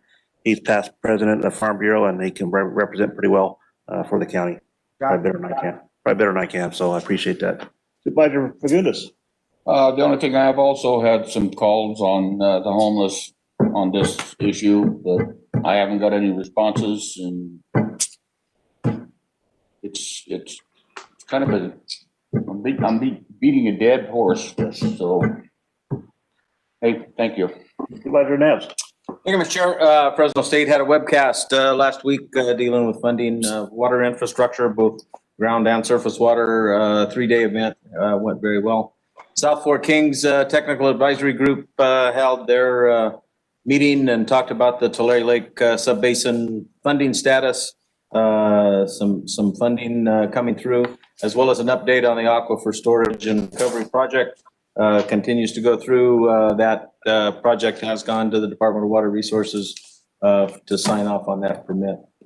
The Calvans continues to have fiscal issues. Unfortunately, the board last Thursday, a combination of layoffs, salary freezes, and pay reductions were approved, and that will affect the staffing. San Bernardino County Transportation Authority will be leaving the organization in January of 2021. And just to let you know, out of a fleet of 865 vans, there are 478 operated under the ag industry transportation side of the house, as well as 166 in the general van pool side. And that leaves 219 inactive units, and that's where the problem comes. So that's why some of the fiscal issues are occurring. The Homeless Collaborative did meet yesterday. A couple of things with Ed Hill, who's done a great job in this last year as chair. Will be stepping down as chair, remaining as a board member, and we will be having a new chair in the future. Also on the bylaws, the Homeless Collaborative is supposed to bring an annual report to this organization, the Board of Supervisors. And I kind of requested that to be just a one-page document to outline especially the first year's achievements, as well as set up the goals for the coming year. The power outage I was talking about at Avenal also that lightning strike also started a fire. So that fire continues to burn kind of north west of Avenal in the hills, very unaccessible, and so they're fighting it pretty much with aircraft. But that fire continues to burn on that west side of Kings County. Kind of a little bit of complaint about the California Independent System Operator. You know, that it is a nonprofit business that was founded in 1997, set up to kind of run the electric grid and the electrical power systems. That website had some problems yesterday, of course, with all of the increased, demand for information.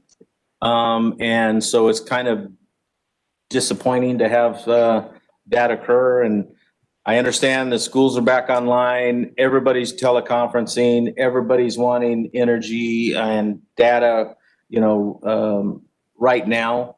But there's no reason for the state of California and this independent system operator who was sold to the state of California that it was supposed to help everybody out with the failure that it had this past week.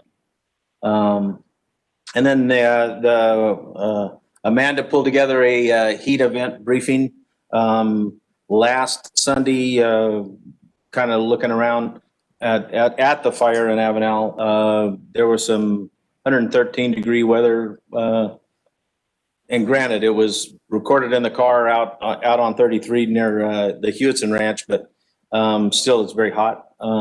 I think some of the warm weather for this week has been rolled back a little bit, and so from 111 to 109, a couple of degrees. Yeah, it's still hot. It's still hot in the afternoon. It's hot. And so hopefully that will break a little bit. We have not had a lot of demand for the cooling centers. We've worked well with Angie Dowd from CART. Kings County is at a very disadvantage because most of the time in the past we've used library system. Library system now, because of COVID, is offline. The cities have stepped up and opened up cooling centers, and we have used CART to be able to haul people and transport people to those cooling centers when requested. We just have not had any requests. And so, which is a good thing. I guess everybody's taking care of themselves, but the rolling blackouts will be a problem. Hopefully they will only last for 2 hours, and hopefully they will only be between 4 and 10 o'clock. But that's normally the hottest part of the day when everybody gets home and they want to be able to kind of kick back and enjoy and kind of evaluate everything that went on in the day. So, but according to the independent system operator, everyone did a great job yesterday. I think the demand was 10 or 15% less than what was projected. Right now, everything's very much in the green. I think Supervisor Valley asked earlier how much of that is green. About 26% of the energy production in California is green energy, both solar and wind. And it is unfortunate that they don't consider hydro as green, but that's the choice that the California legislature has made. But I think that really needs to be rethought and reevaluated. And with that, thank you very much. Did I waste enough time to get us? Well, I'll get 3 more minutes. If you can stretch it a little bit more. I'm going to refer to board correspondence to Rebecca Campbell. I'll stretch the 3 minutes.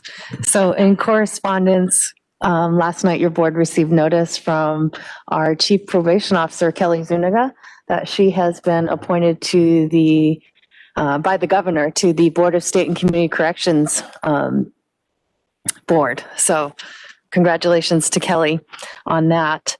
Also in correspondence is the American Civil Liberties Union, a letter from them regarding racial disparities. Upcoming agenda items, and upcoming events, as a reminder, the Public Safety Appreciation Luncheon for the Chamber is on September 25th. Also, upcoming agenda items next week, we'll have a COVID-19 update from the Health Department. We'll have a CARES Act Essential Workforce Support Program coming from the Health Department. Also from Health, a tuberculosis control program item and an HIV care COVID relief item. Also from Health, we'll have Women, Infants, and Children's COVID-19 response item. County Council will have an item regarding the Lemoore Union High School District to issue and sell bonds directly. Human Services Agency will bring in a second amendment to the agreement with Intelligy Corp for service assessments and dashboard development. From Public Works next week, they have a number of items.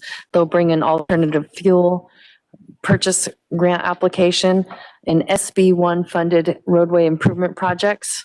Also Prop 68 grants for parks and a declaration for vehicles as scrap surplus. In 2 weeks, Public Works will bring an amended lease on Burris Park. From Finance, there'll be a couple of items, a resolution to provide dry period financing to request property tax jurisdictions. Also a resolution to make transfers from the Treasury pool to general fund as needed for cash flow purposes. From Administration, we'll bring an update on the CARES Act. Also from HSA, an amendment to Champions Recovery Alternative Program for care coordination between direct services and whole person care pilot program. From HSA, there'll be an item with the Kings Community Action Organization for child care resource and referral services. And as a reminder, September 14th, we will hold the county budget hearings.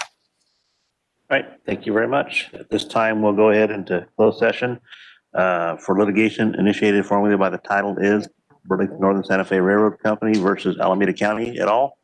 U.S. District Court Case number 319 CV 07230-JCS Government Code Section 54956.9 D1.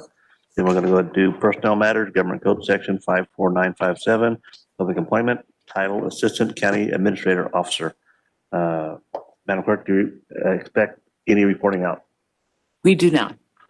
And no reporting out is expected, and this meeting will adjourn. Thank you very much. Want to go into CalPFA? Yeah, you want to do public finance before we go into 11 o'clock. So do I close out here and then start this one? Well, Yeah, I think, we're closed now, so we're going to go ahead and do public finance. Just give us 1 second. yeah, they need to switch over. We're keeping the same, we're on the same. Same tape. Yep, We're good. you're recording, we're good. Okay, it is 11 a.m. It is Tuesday, August 18th, 2020. This is a regular meeting of the California Public Finance Authority. Madam Clerk, please call the roll. Joe Nevs, Here. Richard Valley, Here. Doug Verboon, Here. Craig Peterson, Here. Richard Fagundes. Yes. Okay, we're all five present, ready to conduct business. So we're going to start with item number 2 now, approval of the minutes from June 16th, 2020, regular meeting. The movement, Chair. Moved by Supervisor Neves, second by Supervisor Fagundes. Madam Clerk, please call the roll. Supervisor Nevs, Yes. Supervisor Fagundes, Yes. Supervisor Valley, Aye. Supervisor Peterson, Aye. Supervisor Verboon. I as well. We have approved the minutes from June 16th, 2020. Move on now to new business. A, consideration of approving resolution 20-04A for California Health Science University College of Pacific Medicine, LLC, City of Clovis, City of Fresno, up to $125 million in revenue bonds. Staff, Scott Carper, are you there? Osteopathic. I don't know what that is. Where is he? Call him. Scott, are you on the line? Yeah, I'm on. Okay, we hear you, Scott. Go ahead. Can you guys hear me now? Yes, sir. Okay, sorry guys, I'm trying out the system. Okay, so this is for California Health Sciences University College of Osteopathic Medicine. This is located just kind of down the road from you guys, not too far. They're in the city of Clovis in Fresno County. So the not to exceed is 125 million of revenue bonds. This is really, they already constructed their whole campus facility. They started constructing this back in 2018. So it's completely done. So they're coming before us today just to refinance and reimburse the college for all their construction costs. So again, they're before Cal PFA 125 million. The facility is now complete. Just so you guys are aware, this is the first osteopathic medical school in the entire San Joaquin Valley. They received over 3,900 applications for its initial campus. The college has now successfully completed all the steps in its accreditation process and can open up for school. So they're going to begin classes. Actually just opened on July 27th. Their initial class size is 81 students, and they're rocking and rolling now. So just so you guys are aware, obviously during construction, they had 162 construction jobs. And now with the school up and operating, they are employing 446 full-time jobs. This is a taxable financing, so the board's aware. So there was no local or TEFRA approval by the city of Clovis because it's taxable, not tax exempt. Bond counsel for this is Jones Hall, and the underwriter is Oppenheimer. This is going to be a rated bond by S&P for a double B minus. And this will be sold in compliance with Cal PFA's issuance policies. So that's it, and can take questions if the board has any. Thank you, Scott. Any questions or comments for Scott? If there are no questions or comments, Mr. Chair, move for adoption. Second. Motion by Supervisor Neves, second by Supervisor Fagundes. Madam Clerk, please call the roll. Supervisor Neves? Yes. Supervisor Fagundes? Yes. Supervisor Peterson? Aye. Supervisor Valley? Aye. Supervisor Verboen? Aye as well. We've approved it as presented. Move on now to public comments. No public comments. Move on now to staff updates. Any staff updates? No staff updates, guys. Thanks for getting the meeting on the agenda today, and this is great. Thanks. Okay, thank you very much. This meeting is adjourned. Thank you. Thanks, guys. This worked out nice.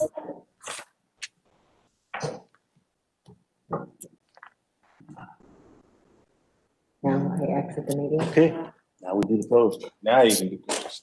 Thanks, guys. Oh my God.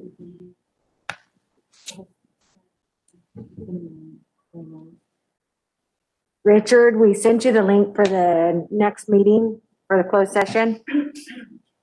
Yes, I got it. I'll jump on that one.